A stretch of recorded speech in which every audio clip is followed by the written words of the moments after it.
là do em yêu cầu bạn trai quá cao. Em yêu cầu quá cao. Nhu cầu em cao lắm hả? Nhu cầu em cao lắm hả? Dạ. Là nó yêu cầu, nó khác cái nhu cầu. Ủa nhu cầu với yêu cầu giống nhau mà ta. Khác nha. Khác nhau anh, trên 1m7. Ủa vậy lúc quen ta đo liền đi chứ để quen xong rồi tao thấy Hỏi liền bên kia mét nhiêu? Nhiêu? Đi qua coi nè. Dạ 1m8. 1m8. Khỏi coi 1m8. Về chỗ đi. Bao dư luôn, yêu cầu gì mà cao nữa đâu. Dạ. Thứ hai là em muốn bạn nó phải một người mạnh mẽ và có bản lĩnh. Mạnh mẽ bản lĩnh. Dạ. Mạnh mẽ không? Dạ có. Trời, tao bản lĩnh lắm mà. Mạnh mẽ, khỏe mạnh, gì nữa? Cũng muốn bạn có một công việc ổn định, kinh tế tốt. Dạ. Vậy là 3 cái mối tình trước đó, tức là em cũng đưa ra như cái yêu cầu như thế. Dạ. Mấy bạn không có đáp ứng đủ những yêu cầu đó đúng không? Em tên là Giang, năm nay em 30 tuổi. Em sinh ra và lớn lên tại tỉnh Nghệ An. Hiện tại em đang làm việc và sinh sống tại tỉnh Bình Dương ạ. Mời em trai. Dạ, đầu tiên thì em xin chào anh Quyền Linh, Chào em. chị Ngọc Lan và bạn nữ bên kia, và chào các quý khán giả đang xem đài ạ. Em tên là Đỗ Thanh Phong ạ. Năm nay em 30 tuổi, hiện đang sinh sống và làm việc tại thành phố Hồ Chí Minh. Làm việc gì Phong? Dạ, em là nhân viên văn phòng của trực thuộc bộ phận kho vận của công ty mỹ phẩm. Còn Giang bên kia là làm gì Giang? Dạ, hiện tại là em là kế toán trưởng trong một công ty bất động sản ạ, chuyên gia phân phối đất nền tại tỉnh Bình Dương ạ. Ưu điểm của Giang là gì Giang? Ưu điểm của em thì có thể là một người vui vẻ, hòa đồng, và em cũng là một người uy tín, có trách nhiệm cao trong công việc của cuộc sống ạ. Còn khuyết điểm của mình? Dạ, khuyết điểm của em thì có thể là một người khá kỹ tính, khá là cầu toàn, cũng có chút nóng tính một xíu ạ. Trời ơi, kỹ tính mà còn nóng tính nữa. Mệt lắm rồi nha. Rồi, mời Phong. Dạ, thì về điểm mạnh của em là chu đáo, nhiệt tình, biết quan tâm chăm sóc người khác. Còn về điểm yếu của em thì là hơi rụt rè trước đám đông. Rụt rè trước đám đông hả? Dạ. Có nhát gái không? Dạ, không có. Không có đúng không? Dạ. Dạ. Không có nhát gái, vậy bao nhiêu mối tình rồi? Nếu mà nói về mối tình thì em chỉ có một rồi, nhưng mà trong thời gian ngắn, thời sinh viên rồi. Một mối tình ngắn là ngắn sao Phong? Dạ, ngắn thì cũng chỉ có kéo dài khoảng 3 đến 4 tháng thôi. Nhà trai tôi còn trong veo, cũng chưa biết yêu nhiều lắm đâu. Mời nhà gái. Nhà gái cười quá trời cười luôn. Bao nhiêu mối tình rồi cưng? Dạ, em thì cũng có trải qua vài mối tình chính thức ạ. Cái gì vài mối tình chính thức hả? Vậy là mối tình không chính thức chắc cũng khá khá. Thì người ta trải nghiệm thôi. Ôi Dạ, trời, em em chào gái. anh. Em gái xinh đẹp ha. Dạ. Em kể sơ sơ vài mối tình chính thức coi. Chính thức thì em có 3 mối tình ạ. Mối tình ở hồi sinh viên, một mối tình hồi mới ra trường, và một mối tình gần đây ạ. Mối tình nào dài nhất? Mối tình nào cũng tầm 2-3 năm. Nhưng mà sau 3 mối tình đó thì em thử hỏi xem tại sao mình lại chia tay? Có cái gì nó lỗi thuộc về mình không? Mình nói về mình thôi, khỏi nói với người kia. Em nghĩ là do em yêu cầu bạn trai quá cao. Em yêu cầu quá cao. Nhu cầu em cao lắm hả? Nhu cầu em cao lắm hả? Dạ. Là nó yêu cầu, nó khác cái nhu cầu. Ủa nhu cầu với yêu cầu giống nhau mà ta? Khác nha. Khác nhau anh ạ. Khác hả? Dạ. Thôi vậy tôi lộn đi. Yêu cầu gì vậy mà già Giang? Về ngoại hình ha, thì em cũng mong bạn đó là phải ưa nhìn, sáng sộ và cao trên 1m7. Ủa vậy lúc quen ta đo liền đi chứ để quen xong rồi tao thấy Hỏi liền bên kia mét nhiêu? Nhiêu? Đi qua coi nè. Dạ 1m8. 1m8. Khỏi coi 1m8. Về chỗ đi. Bao dư luôn, yêu cầu gì mà cao nữa đâu. Dạ. Thứ hai là em muốn bạn nó phải một người mạnh mẽ và có bản lĩnh. Mạnh mẽ, bản lĩnh. Dạ. Mạnh mẽ không? Dạ có. Thôi tao bản lĩnh lắm mà. Mạnh mẽ, khỏe mạnh, gì nữa? Cũng mong muốn bạn có một công việc ổn định, kinh tế tốt. Dạ. Vậy là 3 cái mối tình trước đó, tức là em cũng đưa ra như cái yêu cầu như thế. Dạ. Mấy bạn không có đáp ứng đủ những yêu cầu đó đúng không? Đó là yêu cầu đầu tiên, nhưng mà ngoài ra đó phải sau thời gian tìm hiểu thì bắt đầu mới xét về cái tính cách có phù hợp với nhau hay không. Tức là những cái yêu cầu đó mình đã đạt được rồi, nhưng mà Dạ. khi mà quen nhau rồi thì cái tính cách không có hợp với mình đúng không? Dạ, đúng không có rồi. đúng yêu cầu của mình đúng không? Dạ, đúng rồi. Rồi bây giờ mình thích tính cách sao nè? Nói chung là chủ yếu bạn đó phải làm cho em nể là được thôi. Làm sao? Để cho em nể phục á, tại vì theo em nghĩ trong tình yêu, trong hôn nhân thì cái sự tôn trọng và nể phục nó rất là quan trọng. Đúng rồi. Có một cái mẫu hình lý tưởng nào nó rõ ràng hơn không em? Em thích diễn viên Việt Anh. Việt Anh hả? Dạ. Đóng cái vai trong Người phán xử. Thành ra ngoại hình là em thích như vậy từ bé. Tạm vậy đi, nãy giờ đưa tính cách như thế đó thì em thấy có gì nó trùng khớp với mình không? Dạ, về tính cách của em thì em cũng có bản lĩnh và mạnh mẽ, thì em cũng hay hoạt động thể thao, thì cũng như có kết hợp với cả leo núi với lại đi cắm trại nữa. Thôi leo núi nữa thấy không? là những con người biết chinh phục. Bây giờ thích qua tôi ngó nhà trai. Ngó đi 1m8 đó. Chào Đừng có mét đứng 8. gần nha, đứng lên là thấy mất mình luôn á. Ước ao của tôi đó. 1m8 ao. Cuộc đời không quen ai trên mét 8. Em có nhu cầu. Yêu cầu. Yêu cầu. Có yêu cầu. Em có cái hình mẫu về người bạn gái của mình nó như thế nào? Dạ thì bạn gái của em thì em cũng không quá quan trọng về chiều cao, em chỉ cần có là cái sự thông cảm và chia sẻ, biết quan tâm lẫn nhau à. Vậy thôi hả? Dạ em đơn giản thôi. Cái mối tình trước của em không thông cảm, không chia sẻ với em hả? Dạ mối tình trước thì cũng là thời sinh viên, với lại có khoảng cách nên Sơ là sơ à, có Dạ. 2-3 tháng. Có nắm tay chưa? có nắm tay rồi. Mà hung chưa? Chưa. Thấy chưa? Trời ơi, Chưa có kinh nghiệm yêu đương luôn á. còn zin luôn. Dạ con riêng. Vậy có nhiều cái mình phải dạy. Dạ. Có cái điều gì em không thích ở phụ nữ không? Dạ điều em không thích ở phụ nữ thì cằn nhằn à. Ừ. Nếu mà có cằn nhằn một chút cũng không sao, nhưng mà đừng có để làm quá là được. Em ơi, cằn nhằn đó là bản tính rồi. Gia vị đó em. Vậy đó em ơi, lấy vợ mà không cằn nhằn mới lạ đó em. Không cằn nhằn em nhớ lắm. Thành ra thôi, cái đó cho qua đi. Dạ được. Được luôn đúng không? Được đó, luôn. đúng rồi. Đàn ông tôi chấp nhận cằn nhằn. Em gái đi với ai em gái ơi? Dạ hôm nay em đi với hai sếp và các anh chị đồng nghiệp trong công ty ạ. Công ty bất động sản đó đúng không? Dạ vâng ạ. Dạ, em chào anh Quỳnh Linh, chị Ngọc Lan và Dạ. tất cả mọi người. Em có đại diện bên nhà gái. Thì đến đây thì nói chung là bạn trai thì chiều cao thì cũng khá ấn tượng, tính cách thì cũng tốt. Thì cũng hy vọng hai bạn sẽ cho nhau một cơ hội để tìm hiểu. Dạ, em xin đấy. Dạ, Dạ, cảm ơn nhà gái. Nhà trai đi với ai? dạ nay đi với cùng em là những bạn đồng nghiệp của em ạ. Chào nhà trai. Lực lượng nhà trai nhà gái đông đảo đó nha. Dạ, em chào chị Ngọc Lan ạ. Dạ, con chào chú Quyền Linh. Rồi, chào con. Và cùng toàn thể mọi người có mặt trong trường quay ạ. Dạ, hôm nay thì em đi theo ủng hộ cho Phong ạ. Bạn nữ bên này nhìn thì cực kỳ uy tín luôn nha Phong. Bạn nữ nhìn xinh, tính cách thì có nhiều phần là hợp với lại Phong. Anh chỉ muốn nói với Phong là bấm nhanh còn kịp nha. Bấm nhanh còn kịp nha. Xin hết. Được, Bấm nhanh còn kịp. đúng đó. Rồi, Cho thôi hai kéo bạn con rào Phong. đi. Ừ, kéo rào.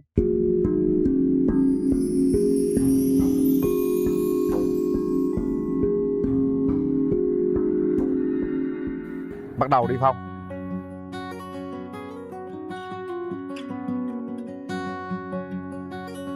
Chào bạn, thì mình có món quà này mình muốn tặng cho bạn. Dạ rồi, mình cũng có món quà tặng bạn. Cảm ơn bạn. Mở quà, giới thiệu quà đi. Thì nay quà của mình tặng gồm có cái chậu sen đá với lại một cái cuốn sổ ghi tay.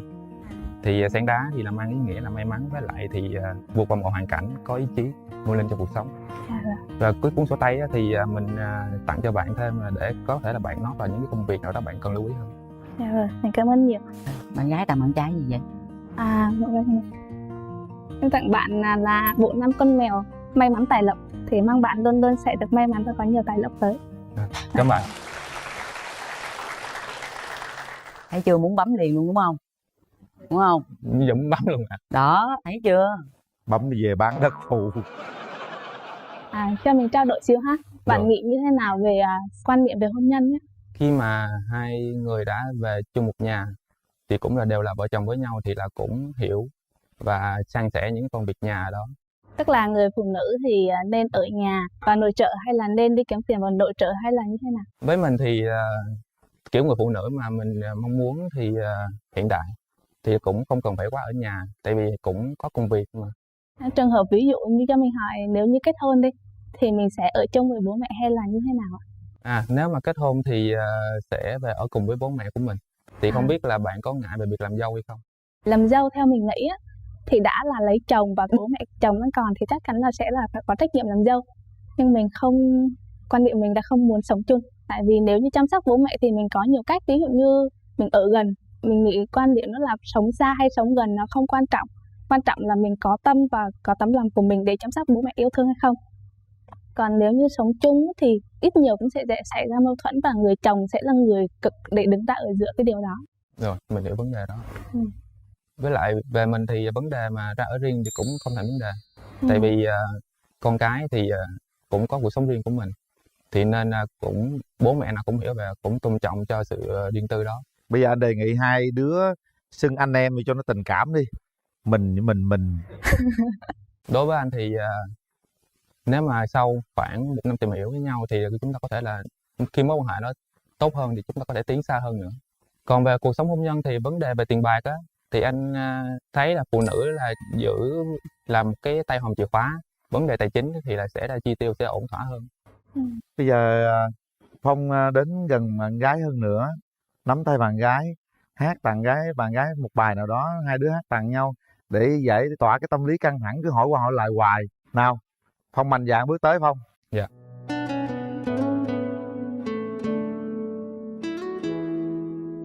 Nắm hai tay nhìn thẳng mắt nhau nào. Đó. Trong lúc này thì anh được nắm đến tay em.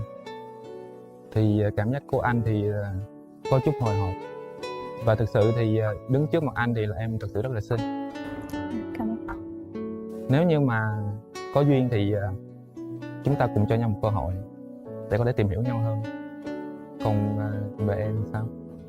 Suy nghĩ của em hả? Có gì xíu chờ lúc mà kết quả bấm đèn thì nói lên nữa không ạ? Đúng rồi. Đúng rồi ạ. Chính xác. Nào, thôi về chỗ được rồi đó. Bấy dập chú sĩ la, điều khiển từ xa, giặt vũ thả ga. Chúng ta phải bấm bằng cả suy nghĩ của mình, bằng trái tim của mình.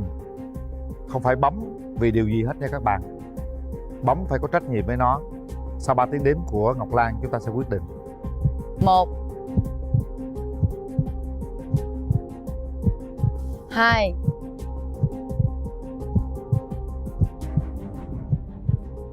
3. Hết thời gian. Em gái không bấm. Thật ra thì đây là một cái kết quả mà tôi đã Đoán trước. dự đoán trước. Hai bạn khó có thể mà tìm được một cái điểm chung đó. Vì đây là một cô gái rất là năng động, và cô đã có quá nhiều cái kinh nghiệm ở trong cái vấn đề tình trường, kinh nghiệm ở trong cuộc sống nữa, cho nên là mà cái yêu cầu của cổ á, nó cũng khá là cao. Phong rất là hiền, một chàng trai chưa bao giờ yêu được cả. Dạ. Một cô gái xinh đẹp, rất là năng động luôn.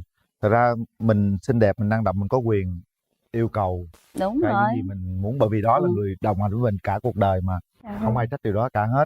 Vấn đề chỗ là sau cái câu chuyện ngày hôm nay đó, anh nghĩ Phong cần cố gắng năng động hơn nữa. Ha. Thật ra thì tình yêu rất là nhiều trên sóng truyền hình á, có thể rất nhiều cô gái đang chờ bấm nút cho Phong, và rất nhiều chàng trai sẽ bấm nút cho Giang đó. Không lo lắng gì cả. Cảm ơn hai bạn rất là nhiều đã tham gia chương trình. Dạ được. Để anh hỏi vụ ở rể có được không? Em gái bên đây cũng dễ thương lắm. Em ấy cũng muốn ở nhà chăm sóc bố mẹ. Rồi thí dụ bên kia đàn gái mà ta đặt vấn đề là bắt rể thì em nghĩ sao? Dạ thì bắt rễ thì cũng được, nhưng mà đừng bắt em luôn được rồi. Ví dụ mà đừng phải cho em về, ví dụ mà hai vợ chồng về thăm ba với mẹ Thì cho chứ. dạ không có, em sợ nhiều khi rồi không cho về. Em xin chào anh Quyền Linh và chị Cát Tường, và xin chào quý vị khán giả và bạn nam. Em xin tự giới thiệu, em tên là Khánh Đông, em năm nay 24 tuổi, quê gốc em ở Cần Thơ và hiện tại thì em đang sống ở Sài Gòn. Hiện tại thì em đang là giáo viên. Em giáo viên dạy cái gì em? Dạ em giáo viên dạy mầm non. Mầm non. Rồi mời bạn nam. Kính chào quý vị khán giả và các bạn biết. Đen thế này mà chương trình. Bình tĩnh nào. Gần xa. Chào anh Người Đinh, anh Cát Tường, bạn gái tôi. Vậy chị Cát Tường, Chào bạn. Hơi bối rối chút xíu. Em năm nay là 27 tuổi, hiện tại là nhân viên phân phối xuất nhập khẩu trái cây ngoại nhập. Thì em sống ở thành phố Hồ Chí Minh. Hiện tại em ở Thủ Đức. Quê đâu? Dạ, quê em ở Thủ Đức. Thủ của Đức, kế bên quận 12, đó giáp ranh với Bình Dương. Là ở đâu? Thành phố Hồ Chí Minh. Nó nằm khu vực nào? Đối diện em ở gần ngay ngã tư Bình Phước á. Là sao? Chỗ nào? Hiện tại em sống ở quận Thủ Đức. Bạn gái cười rồi kìa. Giận chiều tí cho vui thôi. Khó nhưng mà dễ thương lắm. Điểm mạnh điểm yếu của bạn đi, bạn làm luôn đi cho đỡ run. Điểm mạnh là của em là ăn nhiều, nói nhiều. Em ăn bằng cái khâu á, khu cái máng chưa. Dạ. Nói thì em nói nhiều lắm. cái hạn như là anh Quyền Linh rảnh thì nói chuyện với em cả ngày, nhưng mà trừ khi là em đừng đói bụng quá được rồi. Điểm yếu của em là nhát gái, với lại em ưa nói chuyện mà gung gung á, với Cà Lâm hạn như bây giờ. Vậy là nãy giờ đang gung á phải không? Dạ. Ưu điểm khuyết điểm của em là gì? Em thì có một vài ưu điểm, như là mọi người thường nhận xét em là dễ gần, dễ tính. Em thì biết hát, biết múa chút chút thôi, biết đọc rap, biết nấu ăn chút chút. Thôi bây giờ anh kia anh gung quá đâu, em đọc rap thử coi. Bữa giờ lên đây chưa ai đọc rap. Cô ơi, cô từng đi lấy chồng, về Tây Đô bên dòng sông tôi ngồi hát cô nghe đó. Trời ơi, cô từng đi lấy chồng, để tôi ngồi buồn bên bề hát ly cây bông. Ơi họ là họ ơi, trăm đầm gì đẹp bằng sen, em xinh đẹp không cần bằng khen, mới tí tuổi mà đã biết thẹn, gò bột kết nên tóc em đen, dáng dịu dàng và đoan trang. Đừng vội về nhà chia sớm em ơi. Khoan, bông trắng là bông xanh nè, chỉ cần ta cùng bên nhau và cùng chung một cơn mơ, chứ đừng bánh bồi bên lỡ để anh hỏi mà không hề mong chờ. Quá dữ, quá dữ. Sao bạn Nam, sao bạn Nam? Như bên kia được. Dạ không, em mới đọc luôn. Bạn có tài lẻ gì không? Dạ không luôn. Hay không? Em thấy hay không? Dạ quá hay luôn. Quá hay luôn mà ha. này thiếu nhạc xíu nữa. Cái đó nãy giờ điểm mạnh không ha. Còn em có điểm yếu gì không? Nói cho bạn trai nghe luôn. Tính em vội vàng rồi hơi nóng tính xíu, gọi là hậu đậu hay quên, rồi nhút nhát nữa. Lúc âm nhạc đâu thấy nhút nhát đâu. Dạ âm nhạc thì bung lụa, còn có nhiều cái ví dụ như sợ mấy con côn trùng như dán nhọn này kia. Tình trường thì sao? Tình trường thì em nó trải qua 2 mối tình. Mối tình thứ 2 thì chia tay cách đây 1 năm rồi. Chuyện như là không thể chấp nhận được. Không chấp nhận được cái gì em? Tại vì lúc đầu em thấy ảnh cũng men lắm. Nói chung Ủa rồi khúc sau hết men hả? cái qua cái cử chỉ và hành động á thì em nghi là người này không có men. Dễ sướng dễ sợ.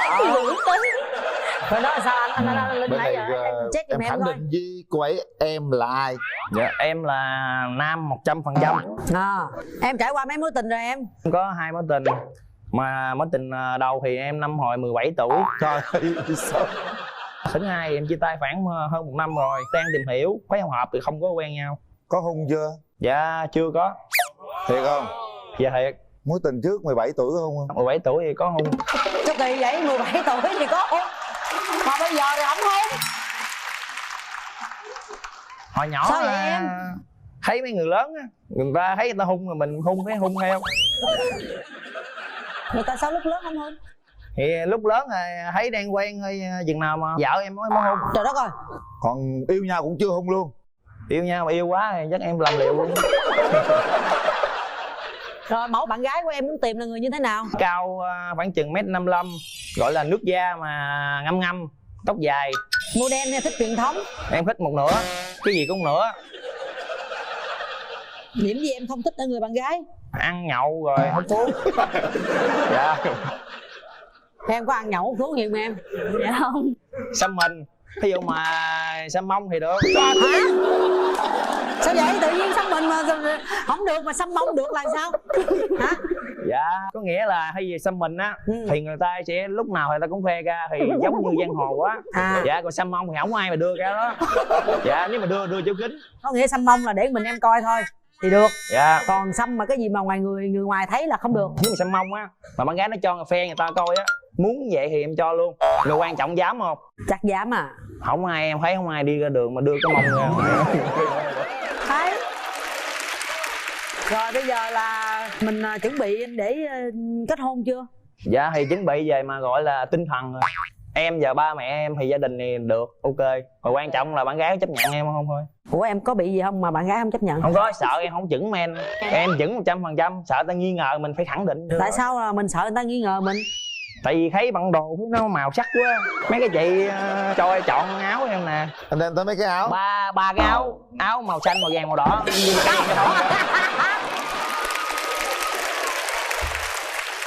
Tôi tưởng ổng đem màu đen, màu xám, màu vàng mà mấy chị chương trình chọn cái màu vàng. Trời ơi. Tại vì dặn em là mặn đồ mà sáng sáng. Thì em vô em thấy thì nó là em vô thì sáng là màu trắng đó là sáng. Còn cái này là nổi. Dạ màu trắng thì em không thích màu trắng. Dạ. Em thích nhất màu gì? Dạ em thì thích thì dạng như là màu đỏ. Màu đỏ hợp với em. Mai mốt lấy vợ về rồi tiền ai quản lý? Thì vợ quản lý. Dạ quản lý em có nhiêu em đưa hết. Đưa hết luôn. Đưa hết luôn. Rồi tới hồi cần cái gì xin lại vậy? Không có gì, nếu mà em không ví dụ mà cho thì lấy, không cho là thôi. Rồi không cho tiền đâu xài. Khi mà em ví dụ giả sử trường hợp bị bể bánh xe ơi, thì em alo cho vợ, nó nói em ơi anh bị bể bánh xe anh không có tiền. Vợ em ví dụ mà thấy vậy á, phiền phức nó mốt đưa tiền em được rồi. Em muốn lấy bất cứ gì anh cũng kêu em hết trơn á, đúng không? Vậy đây là một cái kế sách hay đó chứ. Được hay á. Chịu anh rồi đó nha. Được. Này có duyên lắm mà. Lấy anh này về không sợ buồn đâu em ha. Được á.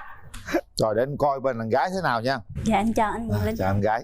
Bây giờ em nghe anh bên đó anh nói chuyện em thấy như sao? Dạ vui hài hước. Vấn đề làm dâu á sao em? Vấn đề làm dâu thì chị em thì ở riêng rồi, còn có mình em mà, cho nên nếu mà em đi rồi ở nhà có mình ba mẹ. Tức là em đang ở với ba mẹ luôn? Dạ đúng. Nếu anh về nhà em ở luôn được không? Dạ được. Để anh hỏi dù ở rể có được không? Em gái bên đây cũng dễ thương lắm. Em ấy cũng muốn ở nhà chăm sóc bố mẹ. Rồi thí dụ bên kia đàn gái mà ta đặt vấn đề là bắt rể thì em nghĩ sao? Dạ thì bắt rể thì cũng được, nhưng mà đừng bắt em luôn được rồi. Ví dụ mà Tân phải cho em về, ví dụ mà hai vợ chồng về thăm ba với mẹ thì cho chứ. Dạ không có, em sợ nhiều khi rồi không cho về, ông không cho về nè, ông về là ông chết luôn. Vậy em phải vớt bắt luôn rồi chết luôn á. Em hay khóc không? Nếu mà tùy theo trường hợp. Trường hợp nào em rơi nước mắt rồi? Trường hợp gì vậy chứ, như là người yêu mà chia tay á, thì đó là mình rơi nước mắt á. Nhưng mà cái cảm giác đó em chưa bị à. Giờ hôm nay bạn gái đi với ai? Em đi với ba của em. Có ba theo hả? Xin chào MC Quyền Linh, MC Cát Tường. Tôi là ba của Khánh Đông. Thì cái phần còn lại á thì để chúng tôi nói quyết định. Còn về cái phần mà nhận xét á, con tên gì nè? Dạ con tên Tiền, Nguyễn Văn Tiền. Nguyễn Văn Tiền. Dạ. Hình dáng thì như là khỏe mạnh, chắc chắn, cao ráo, thì cũng đẹp trai đó, chững chạc, với lại vui tính. Điều đó thì chú cũng chịu rồi. Nhưng mà có vấn đề nãy vừa nói, vấn đề mà có bắt rẻ hay không á, thì chắc chắn là chú không để bắt luôn đâu. Vì Khánh Đông thì ở với chú, cô chú thì cũng gần 60 rồi. Dạ. Nhà thì rộng chứ không có hẹp đâu, ở quận 8. Thì có điều kiện mà hai đứa cho nhau cơ hội mà tiến tới hôn nhân á, thì chắc lẽ ở với chú có được không? Đó là chú hỏi thẳng luôn. Cũng gần ở thành phố phương mấy quên nãy bố nói. Dạ con ở quận Thủ Đức. Thủ Đức là đâu? Cũng gần Thủ Đức. Dạ. Thì Thủ Đức là nói về là giáp ranh Bình Thạnh, quận 9, Bình Dương, quận 12. Nói tới người chị thì đã gả rồi, Dạ. đã riêng rồi. Mình thấy nếu mà gả nữa đi nữa thì cô đơn lắm. Kể như bây giờ chú đồng ý rồi đó ha. Dạ. Thì giờ trò chỉ trao quyền lại cho mấy đứa, trao cơ hội thôi. Chú đồng ý, nhiều khi bạn gái con ví dụ sau này vợ con thì không đồng ý cũng như không luôn. Thì con gắng thuyết phục mà chắc được nghe lời chú mà không sao đâu rồi nha. Dạ. Cảm ơn chú ạ. Rồi em đi với ai? Những bạn đồng nghiệp của em. Dạ chị họ em nhưng mà khác họ. Dạ. Dạ em kính chào anh Quyền Linh và chị Cát Tường. Em chị làm chung công ty với em Tiền. Thì em gái này rất là dễ thương. Theo mà kinh nghiệm mà với em Tiền bao nhiêu năm á, thì em gái này cũng nằm ở trong danh sách một số bạn gái mà Tiền đưa ra tiêu điểm. Chị cũng mong là hai đứa em là có cơ hội để tìm hiểu với nhau. Rồi cảm ơn chị. Rồi bây giờ kéo màn lên ha. Ví dụ nhớ cái vụ mà thứ bảy Nhật cho về không đó nha. kéo màn lên. Mời bạn. Dạ em chào anh. Hồi nãy anh có nói em, anh chưa có nói là cái khuyết điểm. Bạn nhắc tặng quà kia. Anh có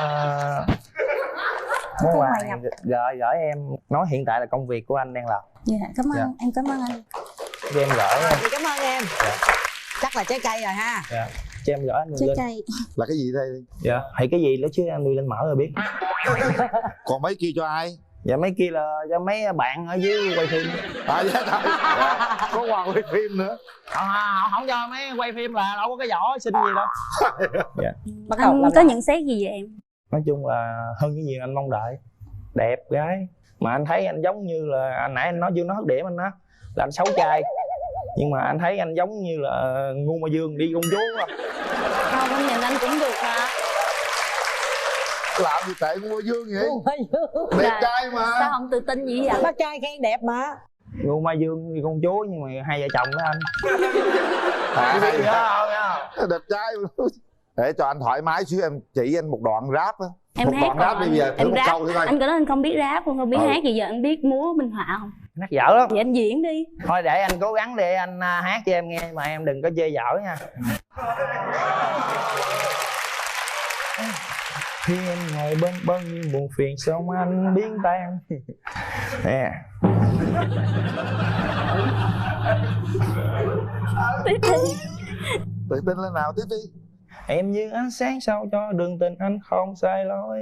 Anh xin mãi mãi yêu em trọn đời, yêu không ngoan ngoãn. Chỉ cần em vui đối với anh vậy thôi. Đôi khi những lúc vui vơi gần hòn xin em bỏ qua. Sao mà anh buồn bây giờ? Anh hát lời yêu mà sao mà anh buồn Không có bây gì giờ? mà anh có đau mắt vui chứ. Mặt anh buồn là anh căng thẳng á. Thôi vậy giờ anh hát tặng anh nha. Em chỉ cần một người xin em đi ăn món ngon mỗi ngày. Em chỉ cần một người sẽ khiến em cười vui. Cổ muốn là nếu người chồng cổ thì hôn cổ mỗi ngày, được không? Được không? Dẫn đi ăn luôn. Ăn là sở trường anh mà. Anh đã nói Chuyện mà hôn mỗi ngày kìa. Hôn mà cũng được. Anh thương là anh hôn hết. Em thích trai hay con gái em? Nói chung trai gái sao cũng được. Vậy Quan trọng là dạy nó được không? Em là giáo viên em phải dạy nó được rồi. Lỡ như mình dạy con ta được, còn con mình dạy không được sao? Không có, anh có cách trị hết. Không nghe lời là anh không cho ăn trái cây. Trời giống em đó. Ví dụ mà hai đứa mình tiến xa, em muốn ở đâu? Ta nói rồi, Nói bắt rồi rễ hả? đó. Không, tại nãy em nói nhỏ anh không nghe rõ. Quận 8. Quận 8 là đường nào em? Quận 8 đường Dương Bá Trạc. Ngay Từ cầu Vinh. Nguyễn Văn Cừ Anh á. ở Thủ Đức hả? Anh ở Thủ Đức. Thôi được rồi em. Em có những khuyết điểm vậy á nãy á, rồi anh có chấp nhận được không? Tướng anh về chứng men chắc được, anh chấp nhận được hết á. Cái quan trọng là em có một điểm mà tốt rồi được rồi. Xô ca gì anh chấp nhận được hết. Em nó thấy gánh anh bị nặng chuẩn được. men thì quen nhau mà có cái gì đó khó khăn á, rồi anh có cùng em vượt qua những cái khó khăn trong tình cảm không? Hả? Anh sẽ vượt hết đó em. Người ta nói cái câu như thế này rằng đường đi tuy khó, không khó. Khó ở chỗ là ngăn sông cách núi mà. Rồi sao? Không, anh Ngăn xin sông lỗi, cách anh xin núi. lỗi. Nói lại. Nói cho nó rõ ý nha, Anh đường nói đi là không khó. ý anh nói là khó quá không có đi khó. đường đi tuy khó. Khó quá không có đi. Không đi tuy khó. Không khó ở chỗ là ngăn sông mà cách núi, mà khó ở chỗ lòng người ngại núi hay sông.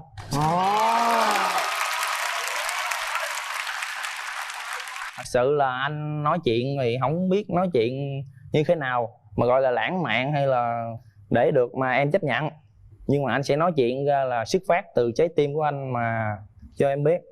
Và anh hy vọng anh và em sẽ cùng đập trái tim với nhau, biến trái tim trên màn hình đó thành một trái tim màu của tình yêu. Anh nghĩ rằng khoảnh khắc này là thật tuyệt vời. Khi chúng ta về già, ngày nói con cháu chúng ta biết rằng ngày xưa ông và bà đã quen nhau như thế này và hạnh phúc cho đến ngày hôm nay. Và nắm tay thật chặt nha em. Hết không em? Hay quá. Hay quá. Thật kỹ và đưa ra quyết định sau 3 tiếng đếm. 1 2 3. Hết thời gian. Ủa sao bóng?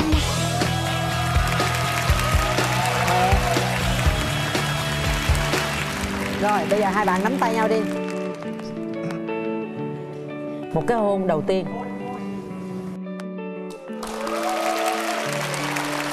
Rất tuyệt vời chàng trai. Đây. Sống hài hợt quá, vui đòi, có tính lười, tại vì bản thân em cũng lười rồi, có người siêng xíu bù lại. Bạn có ghen lắm không? Em nghĩ là có. Công việc của bạn nữ là thường xuyên tiếp xúc với nhiều khách hàng nam giàu có, đẹp trai, nhiều tiền. Dạ cái đó em tự tin em rồi, em không lo. Phải không? Dạ. Em có cái giả là ban đầu là không có tạo được ấn tượng tốt. Em tên đầy đủ là Dương Hạ Đăng Linh, 29 tuổi. 29 tuổi. Hiện tại là kỹ sư điện tử và đang làm việc và công tác ở Trung tâm Đào tạo Nghiên cứu Thiết kế vi mạch của Đại học Quốc gia Thành phố Hồ Chí Minh. Rồi bạn bên kia. Em là Nguyễn Thị Thúy Trâm, mà hiện tại em là nhân viên ngân hàng. Năm nay em 26 tuổi ạ. Rồi hai bạn này ai nói cũng nhanh hết trơn ha. 26 tuổi, anh làm công việc ở đó lâu chưa? Dạ em làm được 3 năm rồi chị. Ở đó có nhiều nam không? Dạ nhiều chị. Tại sao lại Tại vì nam có người yêu với lại có gia đình hết rồi. Cái điểm mạnh của bạn là gì? Dạ điểm mạnh của em là dễ thương, vui vẻ, hòa đồng mà. Dễ thương, vui vẻ, hòa đồng mà không tìm được một người đối tượng nào cho mình, phải nhờ đến chương trình. Cái lý do này nó trông trên lắm chị. Trông trên sao? Có nghĩa là người yêu mình á thì lại không hợp với mình. mọi người hợp với mình là mình không có yêu mình vì những lý do trong trên như thế á, mà em vẫn ế một mình. Khổ ha. Khổ lắm chị. Còn bạn trai trong môi trường của bạn có nhiều bạn gái không? Dạ em đang làm là bên kỹ thuật thì không có nhiều bạn nữ. Bạn có thể nói cụ thể cái nghề của bạn như thế nào? Dạ em làm là thiết kế chip anh. Cái con chip điện tử hả? Dạ đúng rồi. Người ta nói rằng những chàng trai mà làm về vi tính mạch điện tử này kia khô khan lắm. Dạ, Suốt đúng. ngày cứ chăm chú vô cái vi mạch đó không à, đúng không? Dạ rất là khô khan. Đó giờ yêu nhiều chưa? Chính thức thì chỉ có một mối tình thôi, nhưng mà thích thì nhiều lắm. Em thấy xinh là em thích. Nhưng mà mối tình chính thức thì chỉ 1 năm. Phức tạp quá nha. Thấy xinh là thích thôi hả? Dạ. Bây giờ mình muốn tìm một người yêu của mình như thế nào? Nhất là chu đáo, và thứ hai là cũng sống nội tâm xíu. Tại em cũng là một người sống nội tâm, biết cách chia sẻ với mọi người xung quanh. Về ngoại hình đó thì cao từ 1m55 đến 1m7 là ok. Dạ hơi gầy xíu cũng được. Nãy giờ bạn đã nghe như vậy thì bạn cảm nhận mình như thế nào? Có phù hợp với mình không? Dạ thứ nhất là em nghe tới vấn đề là bạn nam sống nội tâm. Mà em thì em lại thích cái người á hài hước vui vẻ, tức là thích thể hiện ra bên ngoài, chứ không có thích là cái gì cũng sống nội tâm. Dạ sống trầm là em không thích lắm. Sao kỳ vậy? Đàn ông thì phải trầm chút mới men chứ. Nói nhiều quá sao được. Tại vì em thấy em cũng nói ít rồi, cho nên em muốn cái bạn đó nói nhiều. Tức là phải có người nói và có người nghe. Ủa em, công việc của em là em làm gì trong ngân hàng? Dạ em làm giao dịch viên. Giao dịch viên mà nói ít rồi sao giao dịch? Dạ không, có nghĩa là trong công việc á thì mình phải nói nhiều, nhưng mà do ở ngoài đời á thì em lại khác ngược cái công việc của em. Mà tôi nghi cô này lắm nha. Cô làm ở ngân hàng mà giao dịch bao nhiêu người ra vô tiền bạc vậy mà cô không kiếm được anh nào, sao vô lý vậy? Em đã nói cái lý do của em cho chị rồi. Vậy là cô kén đúng không? Dạ. Bây giờ thật sự muốn lấy chồng chưa? Cũng muốn rồi. Muốn cái đối tượng của mình là người như thế nào? Phải là trung tình vậy. Trung tình. Dạ sống là nói chung là không có nói dối, phải tin tưởng lẫn nhau. Công việc thì ổn định nữa chị. Về ngoại hình bên ngoài? Chiều cao thì 1m69 trở lên. Gương mặt thì dễ nhìn thôi chị. Đẹp trai thì em càng thích. Đẹp trai. Dạ. Thích ốm chị, nhưng mà khỏe chứ không có ốm mà yếu. Thích ốm mà khỏe. Dạ, tức là nhìn khỏe mạnh đó chứ không có ốm yếu bệnh bệnh. Ốm ròm á. Bên kia mặt thấy ốm đấy bạn. Dạ em đúng chuẩn ốm luôn hả chị? Đúng chuẩn nó luôn hả? Dạ. Nhưng mà em cũng khỏe lắm. Bạn ghét điều gì ở người bạn trai? Em ghét sự lừa dối chị. Vậy cũng đơn giản ha. Dạ đơn giản đó chị. Bây giờ quê chính là bạn ở đâu? Dạ em quê Vĩnh Long. Vĩnh Long. Dạ. Ủa nhưng mà bạn nữ thì lại không thích người bạn trai nội tâm trầm tính quá, bạn nghĩ sao? Em nghĩ là nội tâm thì nó cũng có một cái ưu điểm đó là có thể là quan tâm mọi người tốt hơn, chia sẻ mọi người nhiều việc hơn. Và em nghĩ là cái đó cũng là cái ưu điểm của em, và em nghĩ là chia sẻ với bạn đó rất là nhiều chuyện. Em không thích điểm nào ở người phụ nữ? Sống hời hợt quá, đuôi đòi, có tính lười. Tại vì bản thân em cũng lười rồi, có người siêng xíu bù lại. Bạn có ghen lắm không? Em nghĩ là có. Công việc của bạn nữ là thường xuyên tiếp xúc với nhiều khách hàng nam giàu có, đẹp trai, nhiều tiền. Dạ cái đó em tự tin em không lo. Phải không? Dạ. Em có cái giả là ban đầu là không có tạo được ấn tượng tốt cho một số bạn nữ thôi. Tại sao vậy? Tại vì cái bề ngoài em thì nó hơi khô khan xíu. Nếu mà một câu mà nói về em thì em là một người là có bề ngoài là vô tình lạnh lùng, nhưng mà bên trong lại tình cảm và sâu sắc. Tại sao mình không bỏ cái bên ngoài đó đi? Em cũng muốn lắm á chị. Nhìn mặt này ví dụ mình tươi lên chút. Mắt bạn nhìn nghiêm quá. Sao được, cái bản chất nó vậy rồi. Thôi nhìn nó khô quá, dội nước vô nhiều cho nó ướt một chút. Ha? Dạ. Nói chung cô này là cô được hết, nhưng cô thích thể hiện bên ngoài. Cố gắng nha, tôi cũng tự tin vô cái sự tự tin của bạn. Dạ cảm ơn chị. Hôm nay bạn có đi với ai không? Dạ em đi với một người bạn thân của em. Xin chào anh. Chào anh Quyền Linh và chị Cát Tường ạ. Thì từ nãy giờ là em nghe bạn em chia sẻ thì có một điều đúng và một điều sai. Sự mà bạn nói là rất là thật thà thì điều đó rất là đúng. Tại vì mỗi lần mà em kể gì chuyện đó mà nó bí mật hay gì là lúc nào cũng thật thà kể cho người yêu của em hết. Thật thà là nhiều chuyện. Còn cái chuyện mà thực sự mà trầm tính thì em lại không suy nghĩ vậy. Tại vì bạn bè với nhau là mới đầu vậy thôi, nhưng mà sau này là toàn em ngồi nghe bạn ấy nói không à. Vậy bạn nữ bên kia yên tâm rồi ha. Ý hai người nãy giờ nói qua nói lại thấy hợp không? Em thấy suy nghĩ là cái cặp này mà nếu mà bạn em mà ngồi dưới đây thì đảm bảo là tim nó không nói nên lời. Tại vì em đây em cũng hồi hộp, giống cảm giác giống như Trang vậy. Vậy được ai? Bạn nam nói là nếu mà bạn ngồi dưới là bạn rất là thích cô này rồi đó. Ủa là sao, là hiện giờ là anh ngồi dưới cũng thích cô này luôn hả? Có lựa chọn quá à. Chơi không chơi chọn vợ bạn kỳ lắm.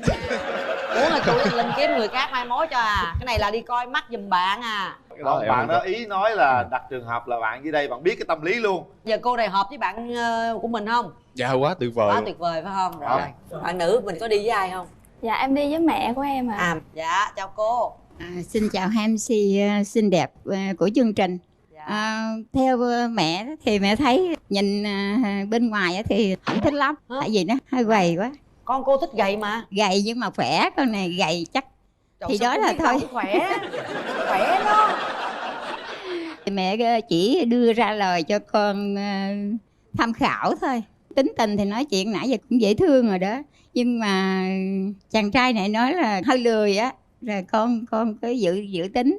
Theo mẹ thì thấy là thôi cái đường nào thì cũng như duyên á thì trời cho, còn không duyên thì cũng như trò chơi. Vậy thôi con tự quyết định đi. Rồi bây giờ bạn trai thuyết phục bác đi. Con cảm ơn cô đã nhận xét về con. Và thật sự thì đối với con thì ban đầu chắc chắn là không có tạo ấn tượng nhiều cho mọi người được. Nhưng mà con tin đó là thời gian á, con sẽ chứng minh được con sẽ là một chỗ dựa vững chắc cho cái người nào mà đặt niềm tin vào con. Duyên là trò chơi, bây giờ muốn trời cho hay trò chơi? Chà, dễ thương quá trời luôn ha. Bạn bên đây á, tôi nghĩ rằng rất là chững chạc. Còn chuyện khỏe không thì cái chuyện đó hai người biết thôi, tôi không biết ha. Vấn đề chỗ nào bạn này là chững chạc, bạn này là có đủ cơ sở vật chất để tiến tới hôn nhân rồi đó. Tôi thấy là vậy đó. Cái ý mẹ có phải là không chịu lắm rồi. Không, ý mẹ nó hơi gầy thôi. Về nuôi cho mập lên. Đúng rồi. Cái thằng biến mình đào tạo được. Dễ mà đào tạo vậy. Bạn này phải nói là về mặt tâm lý nha, tôi nhìn tôi thấy là chuyện là hai người nhìn nhau thế nào thôi. Dạ gặp đi anh. Hả? Gặp đi hả? Dạ. Nôn hả? Nôn rồi. Thôi cho gặp nhau đi để quyết định. Nào, chúng ta kéo màn lên. Thời gian dành cho các bạn bắt đầu. Em. Thì đầu tiên thì anh có bó hoa để tặng em. Dạ. Chúc em luôn vui vẻ trong cuộc sống. Cảm ơn anh. Ốm nhưng không yếu nha. Bình thường thì thời gian rảnh rỗi thì em thường làm gì? Dạ em hay đi shopping, đi du lịch. Còn anh? Anh thì thường uống cà phê với bạn. Đối với em thì em quan niệm về tình yêu như thế nào? Trong tình yêu thì em thích sự tin tưởng lẫn nhau. Đơn giản như thôi anh. Đơn giản thôi. Còn anh? Đối với anh cũng vậy. Lúc nãy em có nói là em muốn người mà nói nhiều. Đúng rồi, tại vì bình thường trong công việc của em á là em nói rất là nhiều rồi. Khi về nhà hoặc là đi đâu chơi với bạn bè á, thì em lại muốn mọi người nói cho em nghe. Thật sự thì anh cũng là rất là ít nói, nhưng mà cũng tùy. Đối với những bạn mà anh quen thân rất là thân rồi sẽ nói nhiều hơn. Em có một câu hỏi cho anh là nếu mà khi mà em buồn á thì anh có thể làm gì cho em vui? Anh chỉ đến bên em và nhìn vào mắt em. Nhìn vào mắt em làm gì? Anh sẽ cảm nhận được, và em sẽ cảm nhận được đôi mắt anh có sự chia sẻ. Vậy em sao em hết buồn được? Anh nghĩ là tiếp theo đó thì có thể là anh sẽ làm những cái gì đó, dẫn em đi chơi gì đó. Nhưng mà quan trọng là đầu tiên phải có sự chia sẻ trước đã. Dạ. Cảm nhận bạn gái thế nào bạn trai? Bạn cũng hiền, cũng xinh, dễ thương. Có nằm trong cái giấc mơ về tình yêu của mình chưa? Dạ cũng có anh. Bạn nữ cảm nhận sao? Em cũng không biết nói sao nữa. Mình nghĩ sao mình nói vậy thôi. Đối với anh thì anh rất là tiếp thu những ý kiến xung quanh mình. Dạ thì thực ra là cái mẫu người của em á là em thích người vui vẻ, hài hước. Tức là khi mà nhìn vào thì em có thể cảm nhận được niềm vui. Chàng trai có thể thuyết phục bạn nữ bằng một câu gì đó? Thật ra thì cuộc sống là vốn không hoàn hảo, và đối với anh thì cũng là một người không hoàn hảo. Bởi vậy anh hy vọng là chúng ta cùng cho nhau một cơ hội để tìm hiểu nhau kỹ hơn, tìm những sự hòa hợp với nhau để có thể là đi đến một cái đích cuối cùng. Hết thời gian. Em nghĩ là cũng đủ rồi anh Linh. 3 2 1. Hết thời gian.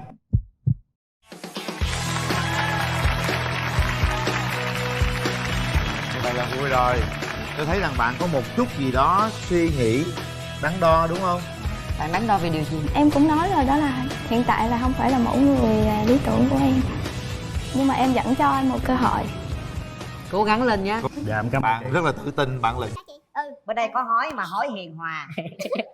Nhẹ nhàng thôi. Dạ nhẹ nhàng thì được ạ. Chứ hỏi nhiều quá nhìn thấy nó xấu. Hói nhiều có gì đâu mà sợ. Dạ nó xấu anh rồi gì nữa. Có vũ phu không? Dạ có. Không vũ phu ha. Đó là những điều em không thích. Vậy còn mẫu mà người bạn trai lý tưởng mà em mong muốn là gì? Dạ giống như anh Huyền Linh là được rồi chị. Biết quan tâm lo lắng. Anh nghĩ là hói nặng. Dạ. Không, nhưng mà em nghĩ là tính tình rồi hình dáng rồi gì đó chị. Anh đâu có hói nặng đâu, anh cũng hói hiền hòa mà. Không, chọc ghẹo thôi, chỉ là chọc ghẹo vui thôi. Tức là thích một người hiền hòa, nhân hậu như anh Huyền Linh. Dạ. Sao cô gái nào bước vào tham gia chương trình cũng mong muốn một mẫu người lý tưởng là như anh Huyền Linh nhỉ? Ê cha. Hên con bé không thấy hình ảnh đó. Nó thấy hình ảnh đó một cái. Nó thấy liền có đi em sẽ thấy. Em thấy hình ảnh đó em hết thích liền. Em chào anh. Chào em. Dạ. Chào em. Người ta dễ thương vậy mà không thấy được đúng không em á? Dạ đúng rồi. Nhưng mà anh nói như nè, mấy cô gái cứ hay nói là không thích hói vậy đó. Nhưng thực chất trong cuộc sống á, người ta suy nghĩ, ta làm ăn quá người ta cũng hói. Thậm chí nhỏ tuổi không có hói nhưng lớn tuổi cũng hói. Yêu nhau thì đừng có phân biệt hói hay không hói, tội nghiệp mấy người hói nha. Hối người ta rất thông minh, hối người ta rất là giỏi, người ta có suy nghĩ người ta mới hối. Hối hiền hòa, hối hên, hối không có làm gì mà buồn ai cho nó. Em thấy mỗi lần mà đụng cái gì chứ đụng cái vấn đề Hối hối là anh anh rất là lên, quyết anh tâm. lên tiếng quyết tâm bảo vệ cái hối. Đừng những người hối tội người ta lắm. Thôi được rồi, thương. Thương. Đây, vậy là bây giờ bên đàn gái đưa ra tiêu chuẩn như vậy, em thấy em có bao nhiêu phần trăm đáp ứng được? Em thì cũng 70 80. 70 80. 70 80 luôn ha. Chỉ có hơi hối hiền hòa. Tại vì nãy là nói về tính cách rồi, còn chưa nói ngoại hình là nói rồi. Coi bây giờ bên đây dễ thương lắm, tính tình vui vui giống như Linh vậy đó ha. Anh thì cũng vui lắm, mà đôi khi cũng khùng, mà anh biết kiểm soát được thôi. Dễ thương. Bây giờ là anh đã thấy mặt đàn gái rồi, nhưng mà anh muốn em nói lên cái suy nghĩ của em, cái gọi là trong tâm trí của em tưởng tượng người yêu của em như thế nào? Giống như là một con người cái nó thùy mị, Thùy mị, đơn giản và biết quán xuyến là được. Rồi gì nữa? Hiền. Linh và chào chị Minh Thư ạ, Nam Tư ạ. Dạ. Rồi chào các vị khán giả trong trường quay và các vị khán giả trong xem truyền hình ạ. Chào bạn Thoa bên kia. Bạn Thoa nữa chứ, quên. Giới thiệu về mình đi em. Dạ em tên Tùng. Tùng? Dạ em là Lê Quốc Tùng. Lê Quốc Tùng là lùng quốc tế. Lê Quốc Tùng. Dạ. Nhưng mà đây cao không sao. Dạ. Rồi. Em 31 tuổi. Em quê ở Long An.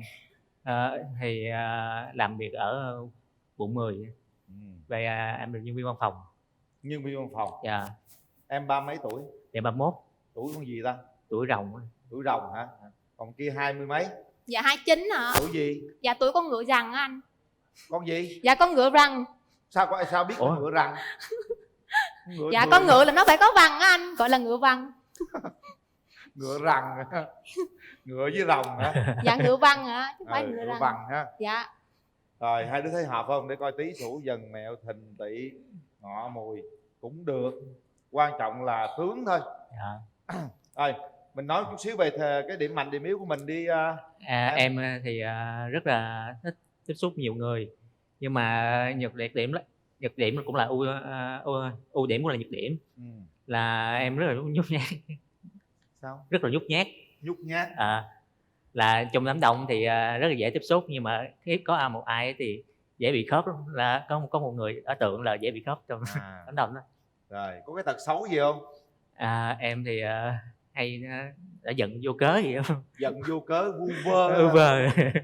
Nhưng mà mau hết giận không? Mau hết giận lắm. Được. Nhưng Dạ. mà giận vu vơ, Dạ. mà giận vô cớ mà giận lâu nữa là mệt lắm nha. Dạ. Mời đàn gái. Dạ tính em thì là ưu điểm là người vui vẻ, hòa đồng, siêng năng chịu khó, có tính độc lập, không phụ thuộc vào gia đình. Còn nhược điểm là em hay cứng đầu, lèm bèm, sống nội tâm, ít có chia sẻ với lại người thân hoặc là bạn bè. Cứng đầu là cứng cỡ nào cứng? Dạ có nghĩa là ví dụ như em mà làm đúng mà bên kia nói em làm sai là em phải cãi chừng nào cho em làm đúng được thôi, chứ còn em mà không có nhất quyết là em phải như vậy được. Dạ. Tức là đúng sai Dạ là đúng sai, rồi, đúng không? nó phải rõ ràng. Rõ ràng.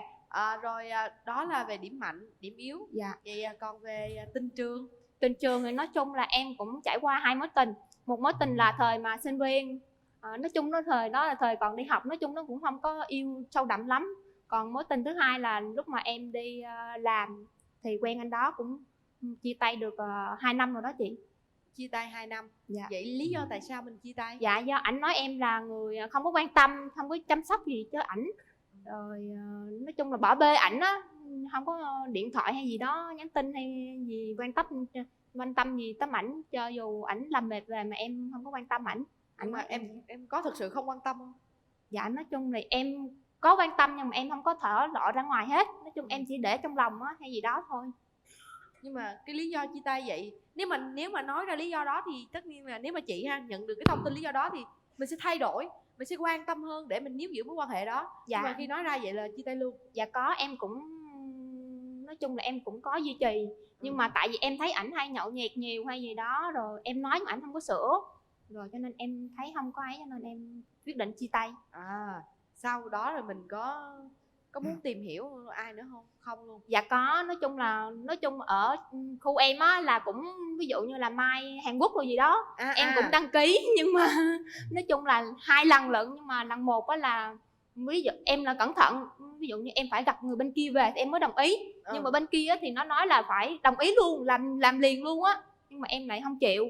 Còn người thứ hai á, là em thấy người đó là người thân trong gia đình hay gì đó làm mai em thì em cũng thấy nó vậy nên em không có sợ bị lừa gạt. Nhưng mà là người Hàn Quốc đúng không? Dạ không, có nghĩa là chị đó lấy chồng Hàn Quốc rồi chị. Cái anh đó là em chồng của chị, rồi chị mới làm mai cho em.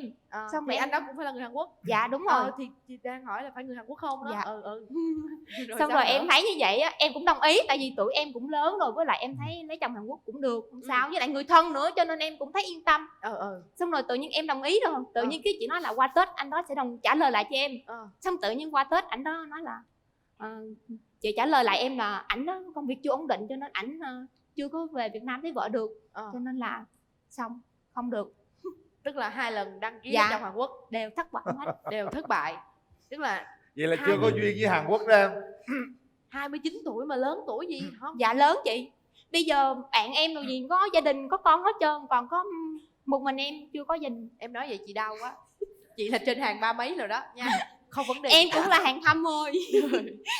Rồi vậy còn bên đàn trai mình có đăng ký lấy vợ Hàn Quốc hay lấy vợ Đài Loan gì không? Dạ không. Nói chung là cái gia tính em nhát nên cũng chỉ thích để ý người ta thôi chứ cũng chưa bao giờ yêu. Em chưa bao giờ yêu luôn? Đơn phương. Có mối tình đơn phương nào không? Thì thích thì thôi chứ không dám nói luôn á. Em thích người ta thích cỡ nào mà không dám nói? Để ý gì thôi. Khoan, em nghe có lầm không? Để qua hỏi. Rồi. 31 tuổi mà chưa yêu ai hết, chưa yêu lần nào. Chưa biết yêu luôn. Chưa biết yêu luôn. Chưa biết yêu luôn. Không phải ai luôn. Hả? Chị. Mà có đơn phương không? Có đó. Đơn phương đó. Nhìn thôi chứ không dám nói. Có lén lén hôn ai lần nào chưa? Chưa luôn á. Chưa nắm tay luôn á. Chưa nắm tay luôn. Chưa nắm tay luôn. Trời ơi. Đơn phương không nói luôn. Không nói luôn. Để ý vậy. Người ta đi lấy chồng. Trời, nhìn ra lấy chồng rồi đó. Nhưng mà giờ em thích con trai hay con gái? Hả? Hả? Gái. Hả? Con gái mà. Chắc không? Mà em có chắc là em biết em thích con gái không? Thích. Thiệt không? Thiệt. Kiểm tra. Khuyên. Ông Mai à, bà Sao? muốn kiểm tra. Kiểm tra làm sao để biết là ta thích con gái? Kiểm tra bài kiểm tra chất lượng của chúng ta. Kiểm tra gì? Trời ơi, có những người rất là 6 múi, 10 mấy múi nhưng mà không thích con gái là vẫn không thích con gái. Kiểm tra bình thường, kiểm tra làm sao để biết được người đó là con trai thì mới là được. Vậy là phải kiểm tra làm sao mới biết được. Cái này tôi không kiểm tra được. Mà chắc chắn luôn. Chắc chắn là bây giờ hỏi thì về để xét về mặt tâm lý đi ha. Chứ tôi làm mai tôi cũng phải chịu trách nhiệm chứ. Tôi gả bên kia không được sao. Bây giờ nè, em có bao giờ coi phim tình cảm không? Có. Em thấy hai người ta hôn nhau đó em cảm giác cái gì? Cũng cảm giác là có tình cảm. Thì nói chung là tiếp xúc. Em tình cảm với người trai hay người con gái? Gái. Tự nhiên Nói chung là nó cũng cảm giác bồi hồi. Bồi hồi đúng không? Đúng rồi. Hồi Thấy hộp. hai người ôm nhau có bồi hồi không? Bồi hồi. Có bao giờ nằm mơ thấy mình hôn một ai đó không? Cũng có. Được, cái này cũng có cảm giác. Nhiều khi không thấy luôn á. Nhưng mà tại sao 31 tuổi mà không có nắm tay ai là sao em nhát tới mức vậy hả? Chắc tại ngại. Tại Ngại sợ. hả? Em cũng muốn lấy vợ không? Để lấy. Muốn lấy chồng không? Không. Tôi hỏi cái chuyện này là ông Mai phải thực sự chịu trách nhiệm nha. Ok, để tôi hỏi sơ qua cái tôi hỏi nhanh đáp nhanh để coi có rối lộn không á. Đúng rồi. Thành ra trong tâm lý là người ta thử như thế. Mà từ vậy qua một cuộc sơ chừng 30 giây tôi đã hiểu đây là người đàn ông đích thực. Quá đàn ông đích thực nha bé. Dạ. Bên đàn trai nè, em sinh sống hay là bị ở Sài Gòn? Dạ đúng rồi chị. Dạ em sống ở Sài Gòn, em sống với ai? Em sống với nội với lại cô. Nội với cô. Vậy thì ba mẹ mình thì ba mẹ ở dưới quê. Ba mẹ ở dưới quê là ở đâu em? Ở Long An gì? Ở Long An. Huyện nào em? Tân An, Long An. Tân An, gần đây thôi. Vậy mẫu người bạn gái lý tưởng của em là gì? Em thích dạng gái là đơn giản, với lại chăm lo. Nói chung là hai người cùng chăm lo qua lại. Tại em cái quan trọng là kiếm gần nhau để có gì chạy qua chạy lại cho nó tiện, có thể chăm lo hai bên cùng lúc cũng được. Nói chung quán xuyến gia đình ok. Đó là về tính cách ha. Chăm lo gia đình, biết nghĩ với gia đình đúng không? Rồi. Vậy thì còn về ngoại hình? Ngoại hình thì cũng được, cũng khoảng người bé bình thường thôi, khoảng 1m58 hoặc 1m6 cũng được. Ừ. Nhưng mà em nãy giờ em nghe rồi đó, bạn gái bên này á là Thoa bên này là ở Bình Thuận đó. Mà bạn gái này ở Tánh Linh hả ta? Em ở đâu Thoa? Em ở La Ghi ạ. La Ghi xuống nữa. La gần Ghi thôi em. cũng Không gần. sao đâu. Cái điểm gì mà em không thích ở phụ nữ nhất?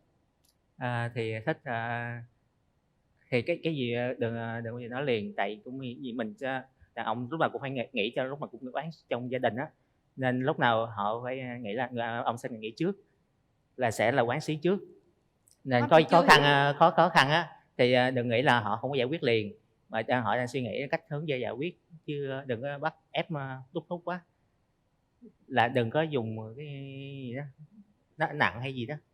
Chị chưa hiểu luôn. Tức là điểm không thích ở phụ nữ, ví dụ những điểm sau với thể là xe xua, xe xua quá không thích, nói nhiều quá không thích, hoặc là sống hoặc là không biết điều quá, hay như thế nào cụ thể. Đừng có tức là trai nói là không muốn phụ nữ dùng áp lực để bắt người ta phải làm này làm kia, đúng không em? Đúng rồi, đúng rồi. Tức là để tự nhiên nó làm chứ đừng có áp lực quá. Tức là không thích người khác đặt áp lực lên mình. Đúng chưa? Đúng rồi. Rồi chị hiểu rồi. Áp đặt, không thích áp đặt. Không thích được áp đặt. Rồi chị xíu, em còn điểm nào mà em không thích ở người đàn ông? Dạ gia trưởng, nhậu nhẹt nhiều, nói nhiều, đầu tóc bị hói. Tóc bị hói. Hơi thôi được không em? Hơi thôi được không? Hơi hả chị? Bên đây có hói mà hói hiền hòa.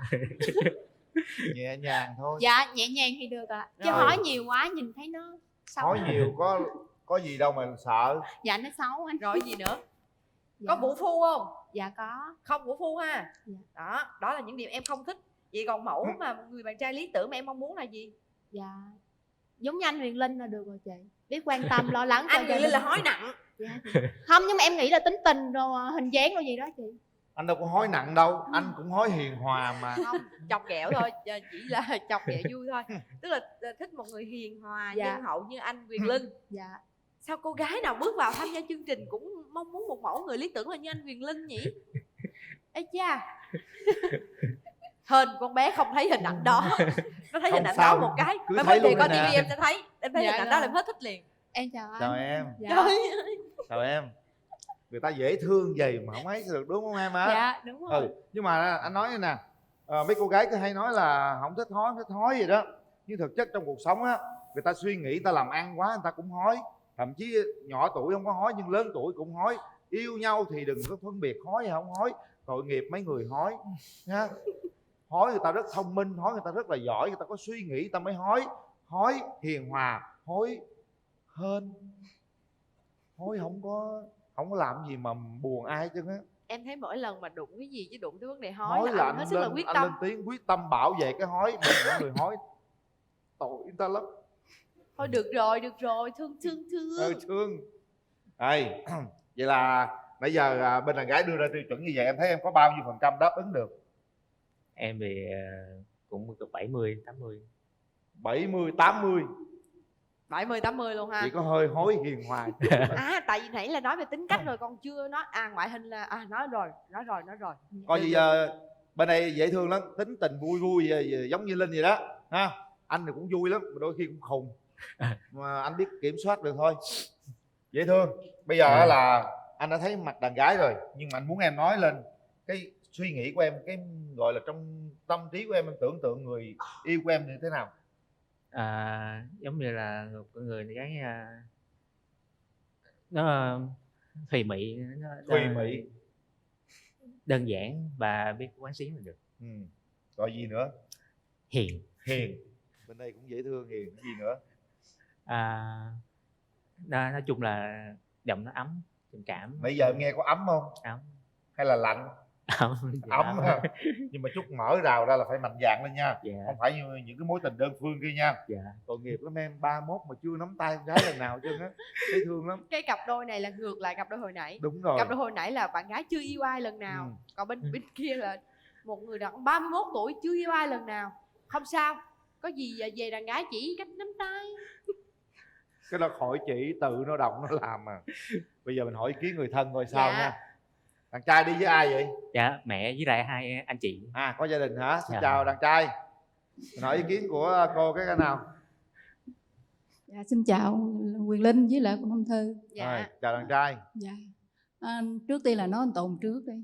Tùng nói chung là hồi nhỏ giờ là nó con trai thật sự.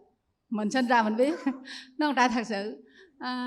Còn vấn đề tại nó hiền quá, thành thử ra nó không nhát gái nữa, không có dám tỏ tình với ai hết. Thích người ta nhưng mà không dám tỏ tình. Dạ. Rồi còn bạn gái bên đây thì thấy giờ thấy cũng dễ thương, cũng được.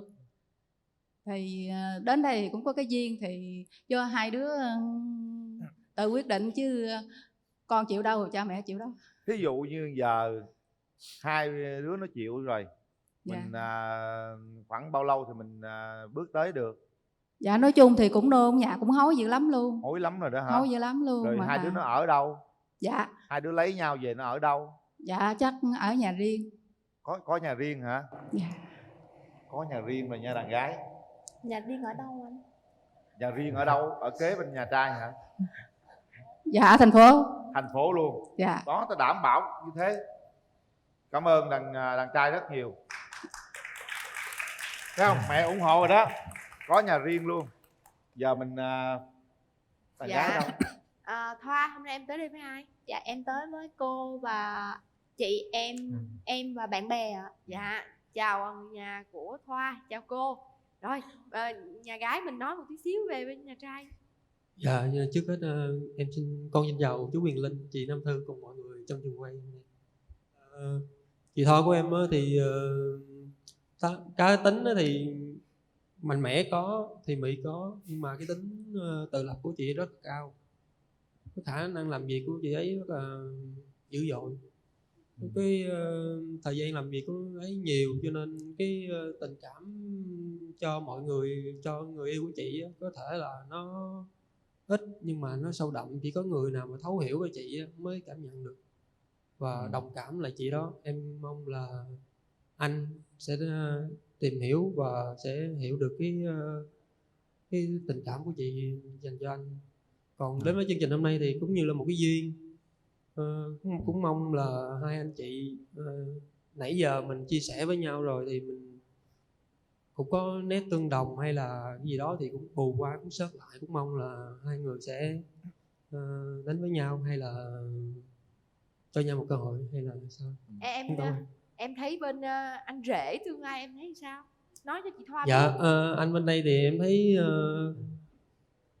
cũng vài nét tương đồng với lại chị, rồi thấy cũng hoạt bát vui vẻ, cũng khả năng tự lập cũng cao, chưa có mối tình bất bại thì thấy cũng hơi bồn chồn. Cũng mong chị hơi bồn chồn đúng không? Cô sao cho cô nói vài câu coi. Cô thấy rồi cháu trai rồi cháu rể được không? Thì Gợi nói đi cô. Từ Bình Thuận vô mà mắc cỡ gì. Nói đi. Nói một câu hai câu cũng được. Mắc cỡ quá hả? Cô rung quá, lần đầu lên chương trình cô rung. Rồi thôi được rồi, cảm ơn mọi người. Nhà gái. Có vấn đề mà Linh nhận ra thế này, tức là một người ở thành phố Hồ Chí Minh, một người ở Bình Thuận rất là xa. Vậy thì nếu như hai đứa có thể đến với nhau thì em có đồng ý vào thành phố Hồ Chí Minh để lập nghiệp, để cùng phát triển tương lai không? Dạ có, nếu mà thương nhau và tin tưởng nhau, yêu nhau thì nơi nào mà có dễ xin việc làm hay gì đó thì mình có thể đến với nhau. Dạ. Em là làm nghề gì? Em kế toán ạ. Kế toán dễ xin lắm ha, không được thì để anh Linh xin cho. Dạ nha, rồi. không có lo. Nhưng mà nhắm lo người từ Bình Thuận về được không? Được. Dạ hả? Được. Dạ được. Được không? Hứa với tôi nha. Tôi hứa mày mất tôi mang tiếng à. Nói mạnh mẽ thôi được không? Dạ được. Được ha? Dạ. Đủ lo cho người ta không? Dạ đủ. Đủ lo cho con không? Dạ đủ. Muốn mấy đứa? Nhiều cũng được, tùy. Dễ thương không?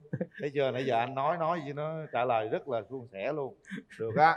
Bây giờ thế này, mở rào ra tự nhiên nha. Dạ. Có gì không biết thì rung quá thì kêu anh ha. Dạ. Anh hỗ trợ.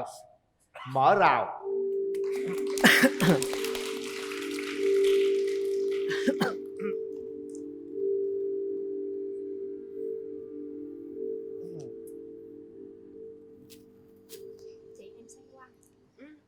không gian này của hai đứa đó. Nói chuyện đi. Lê Quốc Tùng. Dạ. Em Bắt chào. đầu đi Tùng. Rồi, chào. Tặng bông. Tặng anh Thoa. Em Dạ, vâng. em Dạ. cũng có quà tặng anh. Đứng đó nói cái gì đó Tùng. Lần đầu tiên gặp mặt gì đó Tùng. Dạ, đây là đặc sản của em, bình Thuận đem vô. Dạ. Tiêu á. Dạ không ạ, thanh long ạ. Thanh long. Rồi, cảm ơn. Tại ở Tánh Linh thì ở tiêu. Ở Gì này. vậy? Dạ thanh long. Ăn được không? Dạ được. Nhớ chia thêm cái nha. Dạ. Trời ơi, này thanh long trồng đó. Dạ. Không thuốc. Hả? Organic. Sao biết không thuốc? Nhà chồng. Luộc đỏ ha. Dạ. Được á. Để em xay ghế. Là sao, ý anh là sao anh Linh? Chúc mình xin con trái, hai mình chia. Rồi, bây giờ bắt đầu câu chuyện đi. Coi như Bình Thuận với lại thành phố Hồ Chí Minh gặp nhau đó. Dạ. Tân An hả? Dạ. Bình Thuận và Long An. Dạ. Nhìn đi Tùng, nhìn cô gái đi. Thấy sao? Dạ được. Hả? Dạ được, dễ thương. Được sao? Dạ, dễ thương. Dễ thương chỗ nào? Anh Linh mái à, tóc. anh đừng vậy nữa. Anh hãy để bạn tự lực cánh sinh đi, chứ không tự lực cánh sinh biết khi nào mới có bạn gái. Tài tính mình nhé. Anh lo quá, thôi tự do đi cưng. Rồi, Nào, các khó bạn kêu anh nha. hãy nói chuyện với nhau, hãy nói về cảm nhận của nhau, nói về quan điểm tình yêu hôn nhân, nói về tất cả những cái gì mình muốn nói ha. Vậy là Thoa là ở ngoài Bình Thuận hay là dọn qua đây rồi? Đang làm việc trong đây hả? Dạ không, em làm việc ở Bình Thuận. Bình Thuận luôn hả? Dạ.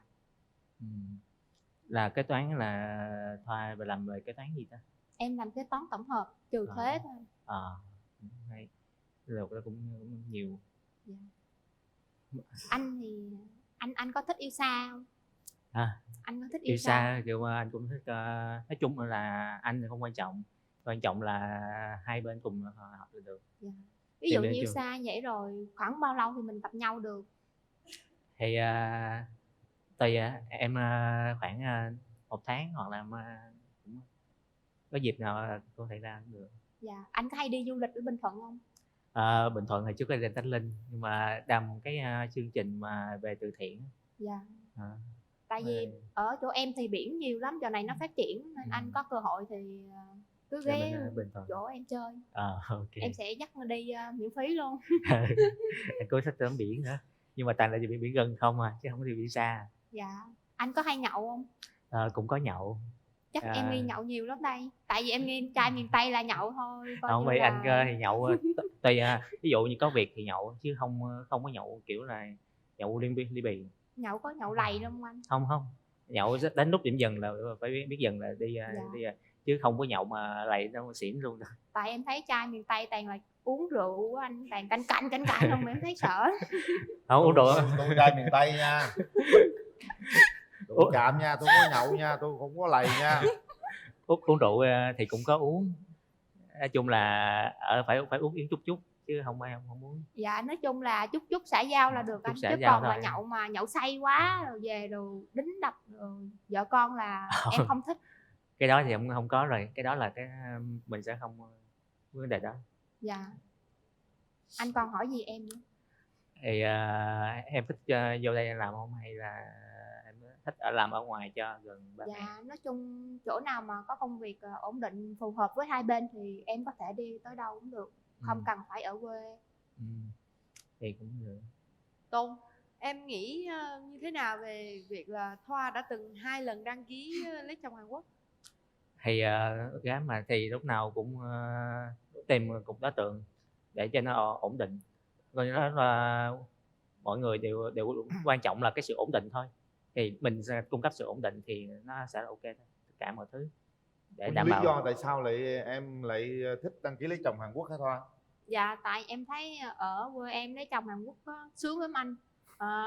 Nói chung là qua đó rồi thì hay gửi tiền về cho ba mẹ sửa sang nhà cửa rồi gì đó, giúp đỡ bà con dòng họ gì đó. Em có thấy hôm qua hình ảnh trên YouTube người đàn ông Hàn Quốc đánh người vợ Việt Nam chưa?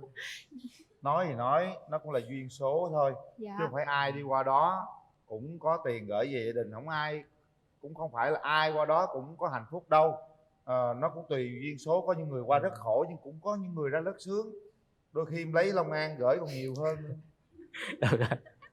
Người Việt Nam ưu tiên dùng hàng Việt Nam. Thì nhưng mà chất lượng bên trong có tốt hay không? Chất lượng cái đó tự em kiểm tra. Tại nãy anh nói anh nghi rồi, 31 tuổi chưa nắm tay đó. Đúng rồi, nhưng mà thế này nha, anh thấy cái này hả? Nhưng mà anh của em toàn trà 6 muối không đó. Anh có 6 muối không? Em nghĩ Không, ăn 1 không, muối. 1 muối. Tại có ông anh ổng làm về chuyên nhiều phòng tập á, Là sao? là chủ tịch của phòng tập, mấy phòng tập. Tập gym á hả? Tập gym. Có vô tập không? Không. Dạ không, em thấy tướng nó không biết tập rồi. Quay rồi chứ bây giờ để tạo điều kiện thêm để xem có cảm giác gì không, hai đứa lại nắm tay cái coi. Đứng lên rồi, đứng sát lại. Em gái chủ động nào nắm chặt tay nhau hai đứa coi. Chắc chắn chưa anh? Đâu nắm coi sao. Nắm gì nắm tay coi. Tay trái tay phải nè. Nắm tay chứ phải bắt tay. Nắm tay.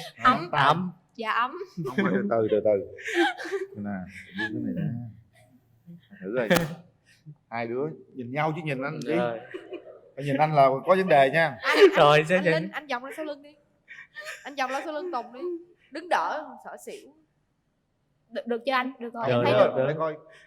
Anh đang nắm đâu anh xỉu á. Anh xỉu, anh sợ anh xỉu. Dạ anh rung. Em thấy anh đang rung. Hả? Em thấy anh đang rung. Nó đang rung đó. Dạ đúng rồi. Nó rung cả người luôn. Tại giờ anh chưa nắm tay, anh rung. Đúng rồi, nó chưa đúng không? Em nói sai rồi, em chưa bao giờ nắm tay bây giờ. Chưa bao giờ nắm tay, em cảm giác cái nắm tay với cô gái thế là nắm chặt vô. Rồi, nắm chặt đấy. Hả? Bây giờ nắm tay nhìn vô mặt người ta, trời ơi, ông này cơ hội ngàn năm có một. Rồi được danh. Thấy sao? Dạ ấm. Hả? Tay ấm. Ấm rồi sao nữa? Em nhìn thẳng mắt cô gái này coi. Nhìn thẳng mắt cổ. Rồi. Nói gì với cổ đi. Nhìn thẳng vô mắt, đừng có nhìn ai chứ á. Em nhìn vô. Nhìn thấy con mắt chưa? I love you bật bật. Nhìn thẳng vô mắt coi, nhìn, đừng có buông ra nha. Nhìn 1 phút. Nhìn coi. Thở đi em, thở đi, hít thở. Hít thở sâu vô, từ từ bớt rung. Hít sâu vô, nhìn thẳng mắt cô gái ấy, nhìn thẳng vô. Đừng có nhìn em hoài, em đấy em thấy cô gái bản lĩnh chưa? Đừng có nhìn anh. Rồi. Em run. Run cái gì? Có anh đây nè, nhìn thẳng mắt cô gái, không nhìn đâu hết nha. Rồi. Nhìn thẳng coi, thấy mắt cô sao? Lớn. 2 mí. 2 mí, nhìn thẳng vô mắt, đừng có nhìn qua anh, đừng bao giờ quan tâm điều gì khác. Bây giờ coi như mắt đối mắt nha, nhìn vô thẳng vô mắt. Mắt mấy mí? 2 mí. Nhìn vô cổ. Nhìn sâu lên trong mắt á. Thấy mũi sao? Mũi được. Môi được. Nói chung gì cũng được anh. Nhìn vô. Rồi nhìn. Thấy có cảm giác gì chưa? Thấy run run hồi hộp. Hồi hộp đúng không? Hồi hộp với anh hay với cổ? Với cổ. Ở với cổ nói. Nhìn vô. Trời, nó hộp với anh Linh một cái cho em xỉu.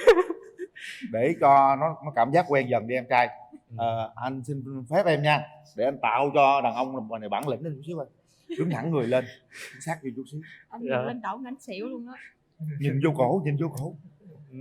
Thôi, nhìn đi, nhìn cổ đừng có buông ra. Coi như không ai đi, nói gì với cổ đi.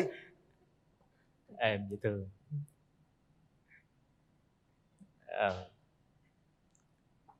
Rất là dễ thương. Dạ rồi em hiểu. Anh thích kiểu đó. Anh cứ nói đi không sao, em nghe. Anh phải mạnh mẽ lên. Phải cầm lâu á. Tự nhiên thì anh mỏi chưa, thả ra đi. Rồi. Đó, rồi anh cứ nói đi. Ví dụ như anh nói I love you bật bật hay gì đó đi, không sao đâu. Tại chưa bao giờ. Nắm tay mà nó nói sao nắm tay lâu quá vậy. Chán ghê luôn. Thôi được rồi, ok. Cảm ơn Khoa, ngồi xuống đi. Thế này nè, thực chất nãy giờ giỡn cho vui nhưng anh cố tạo bản lĩnh cho em đó ha. Không phải giỡn đâu mà cố gắng. Đây là cô gái rất là bản lĩnh. Anh hy vọng rằng em, nếu mà hai đứa đến với nhau thì em sẽ hỗ trợ cho anh ấy. Đây là một người rất là dễ thương. Thật sự người ta gọi đây là quý hiếm đó. Không phải đơn giản đâu nha em. Anh quý chứ không hiếm. Hả? Rất là quý và hiếm luôn á. Chứ con trai bây giờ chưa nắm nó đã nắm rồi, còn này nắm nó ủa sao lâu như vậy. Cảm giác giờ sao? Hơi bị run. Hả? Hơi run. Hơi bị run đúng không? Tim đập nhanh. Đó. Vậy là có chút xíu bản lĩnh đàn ông rồi đó. Dạ. Thôi được rồi. Rung hả Tùng? Bị rung. Vậy rung bây giờ mình hát bài bớt rung được không? Rung quá bị khóc luôn á. Khớp luôn hả? Khoa Khoa mình rung quá. Mình làm giúp bạn bớt rung đi em. Em hát một khúc thôi nha. Dạ. Đêm hôm nay sao quá trời vời, đằng lòng đau bước chân ra rời. Yêu đơn phương đau lắm ai ơi, hạnh phúc đã xa mù khơi. Khi xưa mình bên nhau em giấu không nói ra, nên anh đâu biết yêu thương trong em là bao nhiêu là mong, nhiêu là mơ, nhiêu là yêu. Suốt cuộc đời này chắc không bao giờ anh hiểu. Tôi ơi buồn làm gì, tôi ơi hãy đi đi, đừng hoài mong nữa, anh ấy không yêu mình đâu mà. Đã cố phải dừng lại, mong anh. Dạ, lạc rồi. Bạn là tên gì em? Dạ, về đây em lo ạ. Về đây em lo. Dạ. Rồi sao Tùng?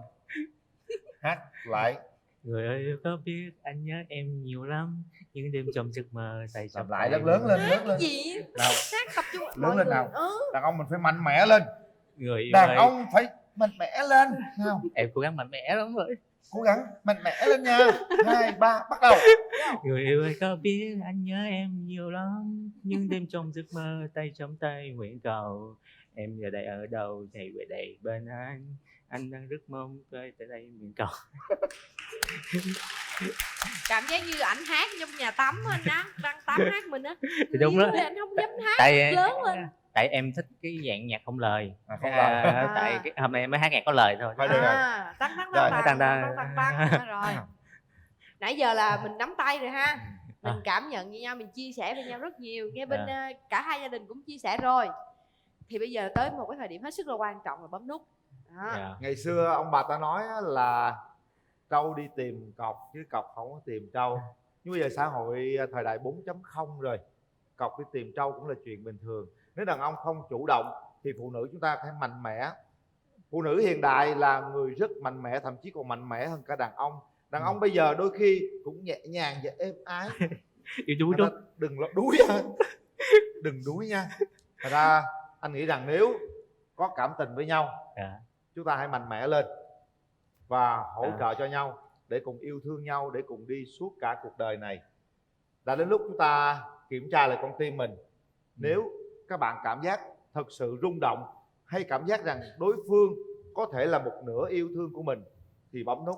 Nếu không phải, chúng ta nhường cái nút bấm đó cho hàng triệu người đang xem truyền hình bấm. Đừng lo điều đó nha. Rồi, để tay vào nút bấm đi các bạn. Chị có cái nào không? Em ngồi sâu vô. Bấm hay không là quyền của các bạn. Chúng tôi không can thiệp vào chuyện đó. Suy nghĩ cho kỹ, nhắm mắt lại, kiểm tra con tim của mình các bạn. Chúng ta đừng gọi là quan tâm đến gì xung quanh cả. Người yêu của mình, người đi cùng mình thì chúng ta phải chọn và phải suy nghĩ thật kỹ.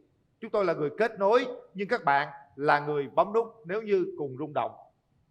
Nào, nhắm mắt lại 30 giây để kiểm tra điều đó. Rồi, và bây giờ các bạn sẽ tiến hành bấm nút sau hiệu lệnh của chị nha. 3, 2, 1.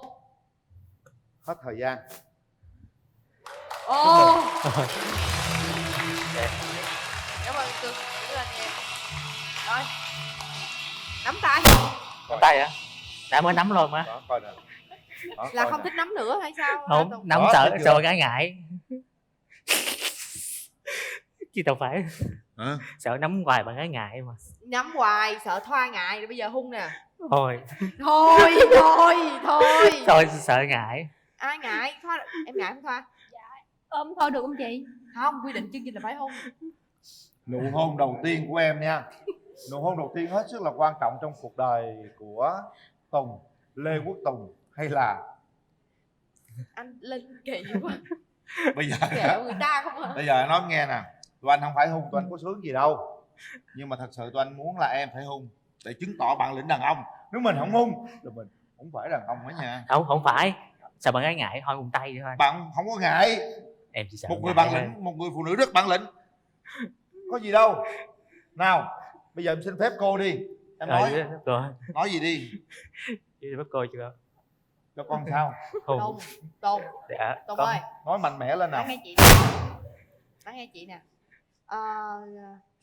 Bây giờ thực sự là chúng ta phải nghiêm túc, bởi vì ở dưới là có hai bên gia đình chứng kiến, không chỉ hai bên gia đình mà hàng triệu khán giả đang xem truyền hình chứng kiến cái mối tình này, cái cuộc tình này. Đây là một cái sự chị Nam Thư và anh Quyền Linh kết nối cho tụi em một cách nghiêm túc. Chúng ta thời khắc này chúng ta không đùa giỡn nữa nha. Nên nói gì với người lớn thì chúng ta phải thật sự nghiêm túc. Đúng rồi nha. Sơn xin phép cô cho Hùng bạn Thoa tiếp. Trước khi hung thì mình phải xin phép bên gia đình nhà gái cho tìm hiểu như thế nào, chịu trách nhiệm với bé Thoa như thế nào. Nào em. Con xin phép cô chú cho quen Thoa. Cô cho quen Thoa. Rồi gì nữa? Bình tĩnh, bình tĩnh. Nói lại nè, cái này nó nằm ở trên truyền hình luôn. Đúng rồi. Hai đứa lấy nhau lấy cái này ra coi ha. Mình hứa. Dạ thưa cô và gia đình của Thoa, cho phép tụi con được quen nhau, hẹn hò nhau từ giây phút này. Con sẽ cố gắng nỗ lực để làm sao đem đến hạnh phúc cho hai đứa. Ví dụ rồi nói đi. Cô quen Thoa, tại vì con thì từ trước giờ cũng chưa quen ai nên tính của con rất nhát. Và lần đầu tiên thì con quen Thoa thì con cũng muốn tạo một cái thiện cảm cho hai bên. Thì con cái lòng con thì con là rất là thật lòng, rất là chân thật. Nghĩ sao là con nói vậy. Nên con nói quen Thoa là con sẽ quen và chăm sóc Thoa được là được. Rất là hay luôn đó. Rồi bây giờ bắt đầu mới xin hôn nè. Dạ cô cho anh sắp xin hôn Thoa một cái. Không, hôn má, hôn tay. Dạ hôn má một cái. Bắt đầu. Từ từ thôi, má chứ đâu phải là. Thôi được đã tóc được rồi. Không. Thôi tóc thôi, to ngại. Nụ hôn đầu đời hết sức là quan trọng. Không có thể mà lướt qua như vậy được. Đây là dấu ấn đầu đời nào. Từ từ vô. Không, đàn ông. Rồi, đàn ông. Đàn ông. Rồi. Đâu có đụng gì đâu mà đàn ông. Đúng rồi. Không có được. Đàn ông lên. Để người ta nói mình không đàn ông đó. Hôn một cái ngay một cái chốc. Nào. Tung. Rồi. Đó được đó. Rồi. Cuối cùng có nụ hôn đầu đời. Nghe nhô ngọt kìa. Ngọt ha. Không phải vậy sao buông tay nhau ra rồi, nắm vô. Không. Thôi gì thôi. Rồi. Nè, hứa với cô với là gia đình hai bên rồi nha. Con nói quen là con quen. Con nói thương là con thương nha. Mình phải gọi là đàn ông mà nói cái gì là phải giữ lời cái đó. Ha? Dạ. Chắc chắn chưa? Dạ. Thấy trái tim rung động chưa? Rung. Nè Thoa, cố gắng hỗ trợ bạn ấy nha. Đây là một con người rất tốt đó. Anh thấy rằng á, để tìm một con người này giữa một cái biển người bon chen thế này cũng khó lắm á Thoa. Quan trọng là thật lòng nha. Cầu mong hai đứa sẽ sớm tìm hiểu được nhau và cầu mong hai đứa sẽ đi đến bến bờ hạnh phúc. Anh và chị Nam Thư rất mong điều đó. Những chiếc vé xem phim của cụm rạp Cinebox 212 lấy chiến thắng. Tới đó xem phim và tìm hiểu nhau. Và phần quà dành cho hai bạn trong buổi hẹn hò đầu tiên là một cặp nhẫn cưới trị giá. Phần quà dành cho hai bạn trong buổi hẹn hò đầu tiên là một cặp nhẫn hẹn hò trị giá 2 triệu đồng đến từ thương hiệu Anh Phương Jewelry. Và đặc biệt là một voucher mua nhẫn cưới và thuê xe cưới trị giá 12 triệu đồng được tài trợ bởi thương hiệu nữ trang Anh Phương Jewelry nếu như hai bạn tiến tới hôn nhân. Đây, xin gửi tặng em. Rồi, đây là máy lọc nước Yakio. Một cái voucher giảm giá 50% dành cho các bạn. Một lần nữa cảm ơn Thoa, cảm ơn Tùng đã đến với chương trình. Và thật sự là chúc các em sẽ hạnh phúc bên nhau nha. Đây thanh long của em. Để anh gửi. Hoa này cưng. Rồi. Rồi cảm ơn chị. Rồi, cảm ơn hai bạn, mời các bạn. Thoa đi trước đi em, Thoa đi trước. Tùng, ga lăng bạn gái Tùng. Ông Tùng này ông hiền một cách khủng khiếp luôn đó Linh ơi. Hứa cho tôi trái thanh long mà lấy luôn. Xíu cho. Nó hứa cho thanh long lấy luôn. Nói chứ mấy đứa nhỏ hạnh phúc á, mình cũng rất là vui. Dạ. Khi mà Quyền Linh, Nam Thư đứng đây cũng rất là nhiều áp lực thưa quý vị. Chúng tôi luôn luôn làm chiếc cầu nối thật là tuyệt vời dành cho những cặp đôi. Và tôi mong rằng họ sẽ sớm tìm hiểu nhau. Chúng tôi mong mỗi ngày lần mà họ báo tin vui tôi lắm. làm mai làm mối cũng khó lắm quý vị, chứ không đơn giản đâu. Mỗi lần mà tụi nó giận nhau tụi nó cũng trách mình, mà tụi nó có gì tụi nó cũng trách mình, mà tụi nó hạnh phúc thì không ai trách hết. Nói chung là gì, làm mai lãnh nợ gác cu cầm trầu. Dạ. Nó khổ lắm, nhưng mà thôi, mới đưa hạnh phúc là chúng tôi vui rồi, đơn giản là như vậy. Dạ. Chúng tôi luôn luôn muốn làm chiếc cầu nối để cho các cặp đôi đi tìm một nửa mảnh ghép của mình, chúc họ hạnh phúc và tràn ngập những yêu thương, thành công rực rỡ trong Tình cuộc sống. yêu và hôn nhân của em là như thế nào Phụng? Quan niệm của em tình yêu hôn nhân quan trọng nhất là chung thủy. Em nói với em là hai người đến với nhau quan trọng là chung thủy, và thí dụ như mà có vấn đề gì xảy ra thì cứ nói thẳng ra, không cần phải giấu giếm. Em tôn trọng vấn đề đó. Đúng rồi, với lại là bao dung và biết chia sẻ. Dạ. Thì anh cũng vậy. Mình khi mà gặp vấn đề nào đó mình cùng ngồi lại với nhau để mình chia sẻ, để mình giải quyết vấn đề đó. Dạ. Thì mình mới đi được xa. Dạ. Và tiến được xa và mình thấu hiểu được nhau. Thì quan điểm về tình yêu của anh cũng tương tự như vậy. Đồng hành, chia sẻ và thay đổi. Dạ. Thay đổi để mình phù hợp với đối phương, chứ không phải là đối phương phải thay đổi theo mình rồi mình phải gia trưởng hay là như vậy. Dạ. Thì anh thì không có gia trưởng, Dạ. tính anh rất thoải mái. Nếu mà không- sau này dạ. sau này mình tiến định với nhau á, thì vấn đề tiền bạc á, thì anh cũng không hy vọng là anh phải là giữ. Em tự em nói là anh hy vọng là anh là người giữ hết. Anh không thích kiểm soát vấn đề mà chi tiêu nó quá đáng. Dạ. Nó phù hợp thôi, phù hợp với mọi hoàn cảnh là được rồi. Dạ rồi. Anh nhận xét, anh thấy em ấn tượng của anh như thế nào? Về ngoại hình thì ghép Phụng rất là xinh. Em cảm ơn. Cũng là người miền Tây nữa nên là giọng nói rất là ngọt ngào. Dạ. Thấy cặp mắt, cái cặp mắt Phụng đẹp lắm. Dạ, mắt Mà thì hơi rất là có đẹp. thoáng buồn á. Dạ. Dạ đúng rồi, gặp mắt của em cũng không biết nữa, em thấy em cũng vui vẻ cũng cười lắm, lâu lâu nó lại hơi buồn một xíu. Hay buồn mùng 1 Tết đừng tới nhà người ta. Ôi, em mùng 1 Tết em chỉ ở nhà thôi, thật ra em thì em thích là như em thích tới đi nhà người ta mùng 1 Tết chia sẻ với gia đình nhiều hơn. Em tên là Nguyễn Tấn Trường, em năm nay 30 tuổi. Công việc em hiện tại đang làm cố vấn dịch vụ cho một hãng xe ô tô. Dạ, em hiện tại sinh sống và làm việc tại thành phố Hồ Chí Minh. Quê mình ở đâu? Dạ, quê em ở Đồng Tháp. Đồng Tháp. Dạ. Ngoài nhà gái. em.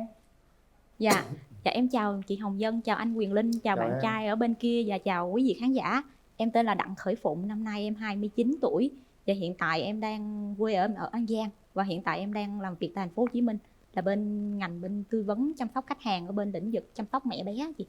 Mẹ Dạ. bé hả? Dạ đúng rồi. Rồi em cho chị biết một chút xíu về cái ưu khuyết điểm của em đi.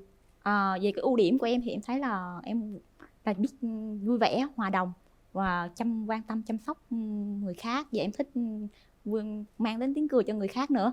Còn cái khuyết điểm của em là nhiều khi em sẽ gấp á, em sẽ nói hơi gấp, em sẽ có khi em sẽ hơi rối và em nói hơi nhanh một xíu. Dạ, với lại là nó nhiều khi nó cũng hơi có cái hơi rung nữa. Dạ đúng rồi. Dạ. Rồi nhà trai Được. kìa. Điểm mạnh điểm yếu thế nào nói cho đàn gái biết đi. Điểm mạnh của em là em biết nấu ăn. Em học hỏi và tiếp thu nhanh. Em cũng sống tình cảm và chan hòa với mọi người. Em cũng hay giúp đỡ người khác. Quá tốt. Cũng chia sẻ, cũng chia sẻ với những cái công việc của mình với những người khác để công việc nó tốt hơn. Rồi có điểm yếu gì không? Dạ, điểm yếu em là em thỉnh thoảng em bị hay quên. Thích nhạc nhưng mà không nhớ lời, cũng không nhớ tựa bài hát. Có một cái điểm yếu nữa là đôi khi em một vấn đề nào đó em chịu đựng mà em chịu đựng vượt cái sự giới hạn của em á, thì đôi lúc em không có kiềm chế được cái lời nói, đôi khi người khác nghe dễ hiểu nhầm. Dạ. Tức là cái đỉnh cao rồi, em có thể tuôn ra bất kỳ lúc nào. Dạ.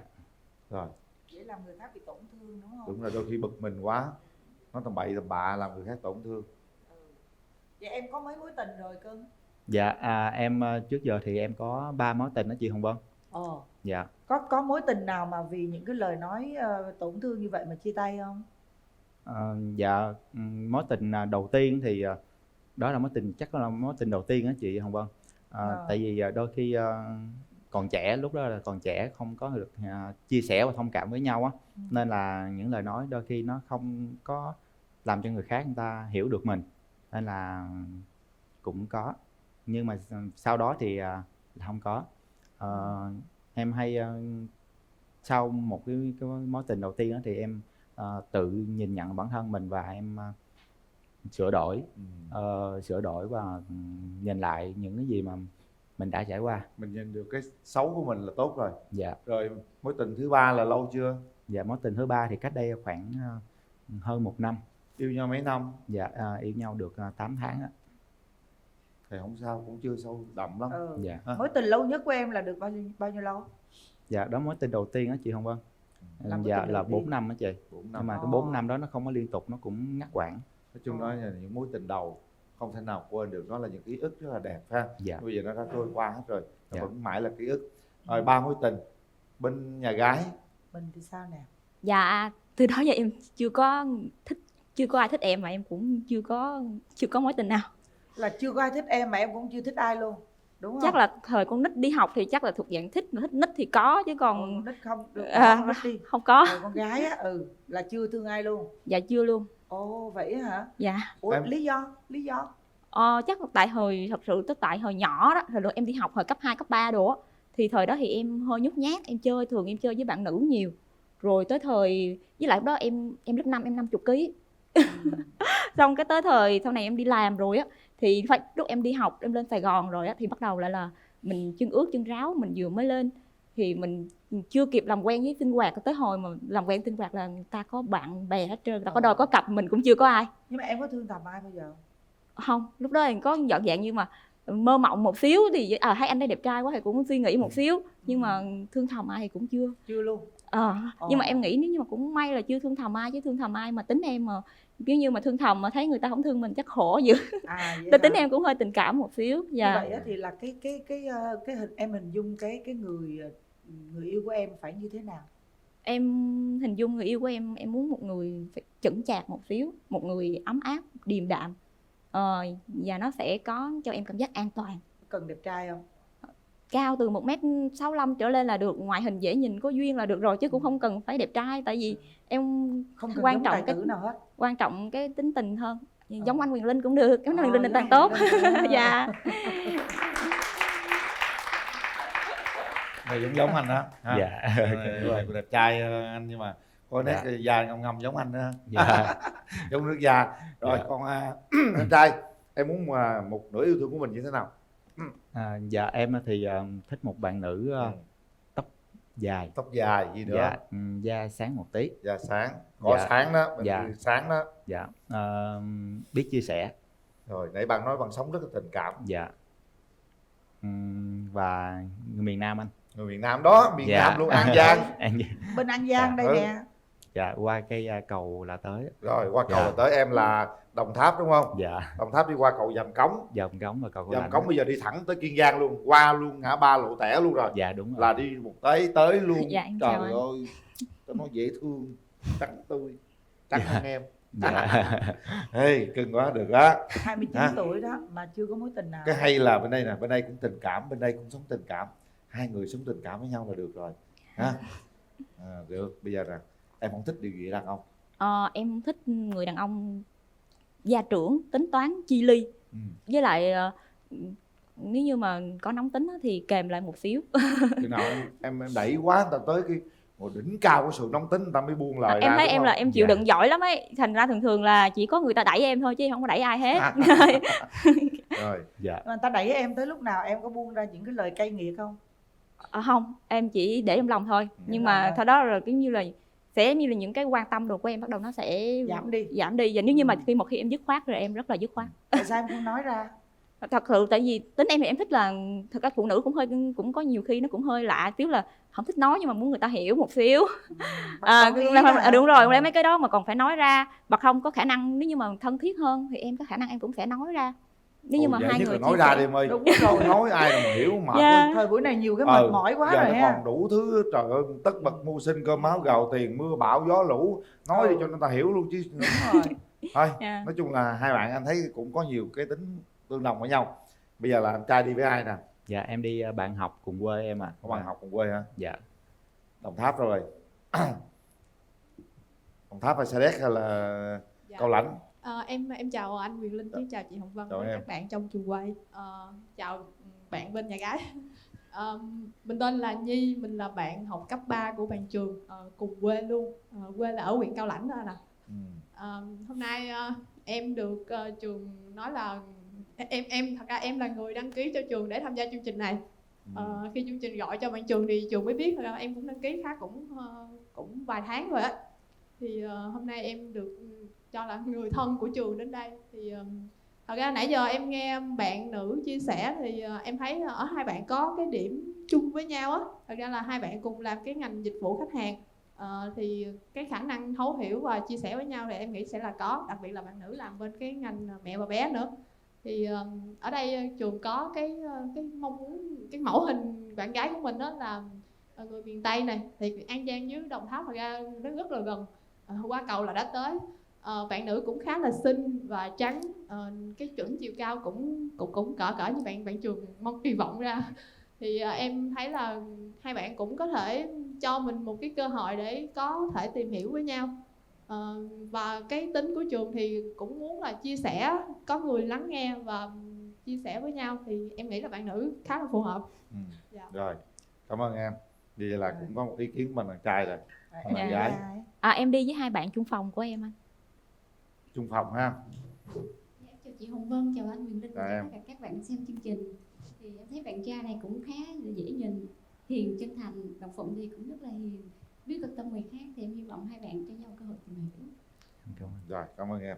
Thôi bây giờ hai bạn tìm hiểu sẵn luôn đi, mở rào. Đó, cách tìm hiểu trực diện luôn nào. Kéo rào. Ông mở rào ngủ rồi hả?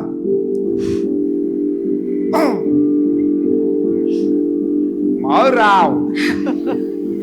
Rào không mở. Ông ngủ rồi. Mở rào.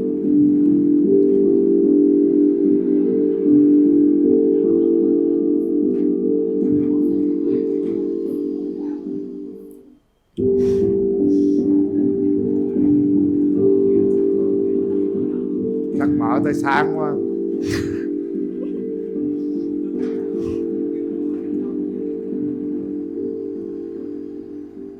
Không được, ta lấy tay ta kéo luôn đi.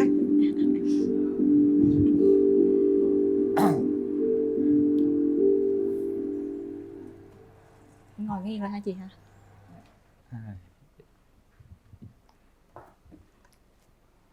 Chào bạn. Dạ em chào anh. Mình có món quà tặng bạn. Em có một cái món bánh em tự làm gửi anh. Rồi, cảm ơn. Rồi mở ra coi quà của trường là cái gì. Dạ. Trường hơn người ta 1 tuổi đó, xưng anh đi. Dạ. Mở ra coi nào. Là cái khăn chị. Cái khăn hả? Dạ. Sao em tặng cái khăn vậy trường? Em Dạ, muốn nhắn gửi điều gì trong này? Đây là cái khăn tròn á chị Hồng Vân. Thì cái khăn tròn thì mình có thể sử dụng được rất là nhiều trong mọi trường hợp. Nóng á, thì mình choàng cổ để nó tránh nóng, còn khi mà gặp tới cái mùa trời đông sắp tới nè thì mình sẽ bảo vệ được cái vùng cổ của mình. Cổ của mình. Rồi còn em sao Cảm tặng ơn bánh anh. Chiếc khăn gió ấm á. Em hy vọng hôm nay sẽ là một cái buổi bắt đầu ngọt ngào. Cảm ơn. Dạ rồi, cảm ơn. Bên nhà nữ tôi nhận quà nha. Nhà nam nhận quà nhớ chừa lợi nha. Ngồi đi cưng. Chào Phụng. Chào anh. Không biết là Phụng đã tới ở thành phố Hồ Chí Minh này được bao lâu rồi? Em lên đây từ năm 2009. Anh lên trước 1 năm, anh lên từ 2008 anh đi học. Dạ. Thì hiện tại công việc của Phụng là như nói là bên là chăm sóc Bên khách hàng, tư vấn nhiều tư hơn. vấn, Dạ, tư đúng vấn. rồi. Thì trường cũng làm bên lĩnh vực ô tô, cũng là lĩnh vực tư vấn. Dạ. Thì mình hay chia sẻ với khách hàng về những cái lợi thế, những cái điểm mạnh, điểm Đúng yếu. rồi. Nên là trường cũng hy vọng là Phụng sẽ có thể những cái chia sẻ thật là chân tình với trường trong cái dịp hôm nay. Thì Không Hùng nói chuyện giống như nói chuyện khách hàng vậy. Anh em rồi cứ nói tình cảm đi cưng. Anh làm như Phụng đi sửa ô tô vậy đó. Anh em hồi hộp quá chị Em không đang đúng không? Dạ. Biết rồi. Em hỏi tư vấn như nào, nếu có con rồi sao? Em cứ nhớ đây là một nửa của mình chứ không phải đối tác nha. Quan điểm về tình yêu và hôn nhân của em là như thế nào Phụng?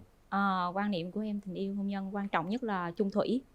Em nói với em là hai người đến với nhau quan trọng là chung thủy. Và thí dụ như mà có vấn đề gì xảy ra thì cứ nói thẳng ra, không cần phải giấu giếm. mình chia sẻ, em tôn mình trọng sẽ vấn chia đề sẻ. đó. Đúng rồi, với lại là bao dung và biết chia sẻ. Dạ. Thì anh cũng vậy. Mình khi mà gặp vấn đề nào đó mình cùng ngồi lại với nhau để mình chia sẻ, để mình giải quyết vấn đề đó, thì mình mới đi được xa và tiến được xa, và mình thấu hiểu được nhau. Thì quan điểm về tình yêu của anh cũng tương tự như vậy, đồng hành, chia sẻ và thay đổi. Thay đổi để mình phù hợp với đối phương, chứ không phải là đối phương phải thay đổi theo mình rồi mình phải gia trưởng hay là như vậy. Thì anh thì không có gia trưởng, tính anh rất thoải mái. Nếu mà sau này mà mình tiến định với nhau á, thì vấn đề tiền bạc á, thì anh cũng không hy vọng là anh phải là giữ. Em tưởng em nói là anh hy vọng là anh là người giữ hết. Anh không thích kiểm soát vấn đề mà chi tiêu nó quá đáng. Nó phù hợp thôi, phù hợp với mọi hoàn cảnh là được rồi. Dạ rồi. Anh nhận xét, anh thấy em ấn tượng của anh như thế nào? Về ngoại hình thì ghét Phụng rất là xinh. Em cảm ơn. Cũng là người miền Tây nữa nên là giọng nói rất là ngọt ngào. Thấy cặp mắt Phụng đẹp lắm. Mắt mà thì hơi rất là có đẹp. thoáng buồn á. Dạ đúng rồi, gặp mắt của em cũng không biết nữa, em thấy em cũng vui vẻ, cũng cười lắm, mà lâu lâu nó lại hơi buồn một xíu. Hơi buồn mùng 1 Tết đừng tới nhà người ta. Ôi, em mùng 1 Tết em chỉ thích ở nhà thôi. Thật ra em thì em thích là như em thích đi mùng 1 Tết chia sẻ với gia đình nhiều hơn. Tức là em thích đi đâu mà đông phải đi chơi với gia đình đồ, những cuối tuần em cũng thích ở bên gia đình đồ nhiều hơn, là em không có thích đi ra ngoài nhiều lắm. Nhưng mà cặp mắt buồn nhưng mà đẹp. Những người có cặp mắt buồn là sống nội tâm. Mắt Linh thì mắt buồn, mắt ướt hoài, mùng 1 nhắm đi đâu. Mắt Linh không có buồn. Buồn, mắt Linh buồn ghê. Không có buồn, có buồn ngủ thì có. Trường biết không, những người phụ nữ mà có cặp mắt buồn vậy á, họ nội tâm lắm, họ ít chịu nói ra lắm. Bởi cho nên em phải khơi gợi, có cái gì thì phải nói, chứ không có đón ý được đâu, mệt mỏi lắm. Em thì có một cái gọi là cái chia sẻ, khơi gợi để cho đối phương của mình á, để đón ra hết được những cái nỗi lòng. Thì hy vọng là anh sẽ chia sẻ được với Phụng trong những vấn đề mà khó khăn hay là những vấn đề mà khúc mắc sau này. Em có thường đi du lịch không? Em cũng như là không phải là, tại vì phải công việc phải tùy, giống như thường nếu như mà lễ Tết em phải thường về quê, và nếu như có đi du lịch thì em đi thuộc dạng em đi cả nhà. Tức là em phải cả nhà, em không có đông, tức là em đi với mẹ em, với em dì em rồi đó. Em thích đi mà đi đông như vậy á, thì đi như vậy em thấy đi mà chia sẻ cái, tại vì em cũng chưa có ai để đi riêng thì em thích đi chung. Em là nếu như mà đi cũng không có xa, như đi đâu mà cả nhà thì vui vẻ vậy thôi, còn không là lễ Tết về ăn uống gì này nọ thì thôi đi ra ngoài. Anh thì anh rất là thích đi du lịch, mà theo kiểu là trải nghiệm. Mình có thể đi du lịch bụi, hoặc là đôi khi mình muốn một cái thư giãn thì mình có thể đi những cái nơi nó sang trọng hơn chút xíu. Nói chung là mang cái tính là cho nó thoải mái và trải nghiệm cái bản thân. Rồi bây giờ em bước tới nắm tay cô gái ha. Vậy em run quá, em cũng lạnh, em cũng cảm xúc cho nhau nào. Hỏi đi, nếu bây giờ anh về đội em thì em mong muốn anh sẽ làm gì? Nếu mình đến được với nhau để tìm hiểu, cũng giống như là tiến tới xa hơn, thì anh hy vọng anh sẽ là một cái bờ vai để cho em có thể là ngã vào, tựa vào khi mà có một vấn đề gì đó không vui. Nếu trong trường hợp mà có gì đó không vui, cứ nói thẳng với anh và chia sẻ với anh. Anh sẽ thay đổi mình hoặc là lắng nghe em nói. Em cũng cần tìm một người như vậy. Em có lo lắng gì ở bạn trai đang đứng đối diện với em hay không? Em chỉ lo lắng như mấy bạn nói đó, là bạn như mà nói mà không có, nhiều khi nóng quá đó, không có kiềm chế được đó, thì em hy vọng là bạn có thể là sau này nếu như mà có thể tiến xa hơn thì có thể là sẽ có kiềm chế lại một xíu những cái lời nói. Thật sự tại có những cái lời nói nó còn hơn cả những cái đánh. Anh hứa anh sẽ cố gắng thay đổi. Dạ rồi, em chỉ hy vọng là như vậy thôi. Hát tặng bạn gái một bài đi. Em cứ nắm tay đừng buông tay ra. Lúc này là chúng ta đang tìm cảm xúc cho nhau. Em thì không có thuộc được nhiều bài hát, cũng giống như thuộc lời, thì em xin hát một đoạn ngắn, được không ạ? Được, em giống y chang chị á, bài nào cũng biết mà không có nhớ lời bài nào á. Từ khi quen em, anh đã biết bối rối vì những lúc thoáng nghe em cười. Em yêu kiều thước tha cho lòng đắm say. Cuộc tình này dài lâu, ngủ sâu vòng tay em ai. Dạ em hết nhớ rồi. Nhiêu đó là đủ rồi. Dạ. Nhiêu đó đủ rồi. Cũng có đáp lại gì không cưng? Bạn gái thật đáp sự lại thôi. em không nhớ được bài nào luôn á. Một vài câu để Nếu như mà một bạn vài trai có thể câu cảm thì nhận thôi. nếu như một vài câu thì đó là một bài hồi xưa mẹ em thường hay ru em trai em ấy, nhưng mà tại em thích bài đó thành ra nhiều khi em sợ em không có ca đúng được nữa, tại vì đó là thích là cứ hát đi. đó là một đoạn tiếng Hoa. Thành ra em sợ nhiều khi em ca mà nó không có đúng từ á, thành ra là dạ. Đó là để em suy nghĩ một xíu nha. 我沿着一只小羊，在跟它芬芳。每天拿着的皮皮特比分，不完渐渐打在我跟堂。Thật sự đó là một cái bài hát, đó là một cái chàng trai yêu thầm một cô gái và hàng ngày là ước mơ được làm một chú cừu nhỏ đi theo sau lưng cô gái trên cánh đồng. Trời, và hàng hay ngày quá. được cô gái đánh ở trên cái lưng. Bài nãy em dịch ra trước hát nó còn hay hơn nữa. Em còn sợ em không có hát được nữa. Dạ. Thôi, Dạ, tốt dạ. rồi. Thôi, Dạ. chúng ta trở về vị trí đi. Vị trí nào? Đây. Thấy nút bấm của mình chưa nào? Đây, bấm này. Ở đâu? Bây giờ thì hai em đã trao đổi với nhau, được nghe ý kiến của người thân, đã nắm tay nhau để truyền cảm xúc, để xem cảm giác là đây có phải một nửa mảnh ghép của mình hay không. Những lời hứa ngọt ngào, những sự trao đổi về yêu thương với nhau đã có rồi. Vấn đề còn lại là kiểm tra lại con tim của mình. Hãy hướng về phía trước, nhắm mắt lại để xem nhịp tim của mình có đập chung một nhịp hay không. Nếu đúng, đừng ngại ngùng bấm nút bất kỳ lúc nào. Nếu không đúng, không cần bấm. Rồi, bây giờ Sau sau 3 tiếng đếm nha. 1 2 3. Hết thời gian.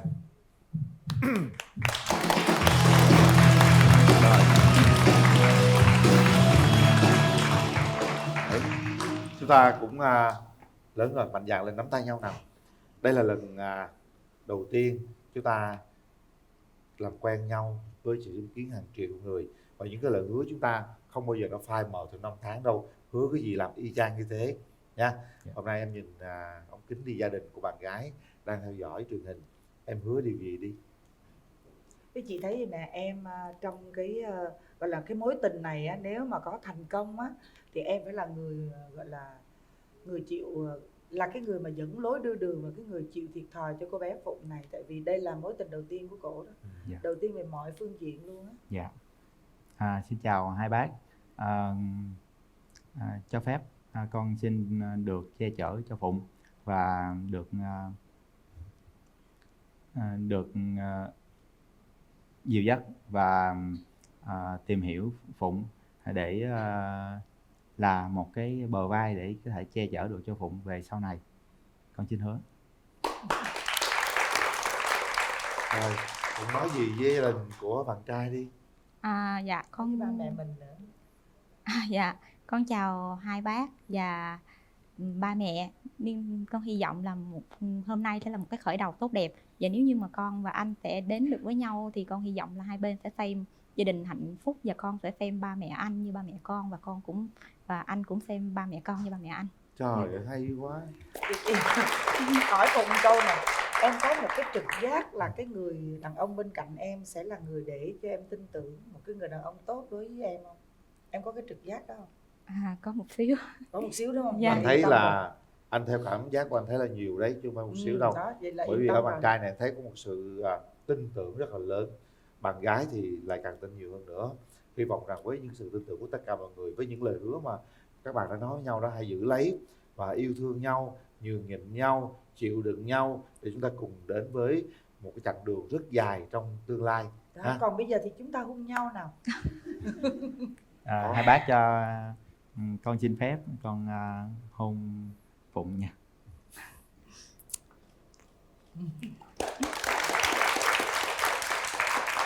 Hôn đầu đời đó. Được đó Phụng. Bạn trai này rất là hiền luôn á. Chắc anh nghĩ nóng chắc không nóng dữ lắm đâu. Rồi bây giờ mình nhận quà của chương trình đi. Đúng rồi.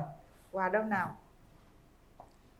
Đây là một cái voucher 50% giảm giá khi mà các em đi mua máy lọc nước cao cấp Makano. Mặc kệ nó. Mặc kệ nó. Còn đây là một cái voucher cho một cái thương hiệu thời trang Maven, là dành riêng cho Phụng nghe. Em cảm ơn. Máy nước nóng Atlantic, máy nước nóng Senton nhập khẩu ở Mã Lai. Dạ.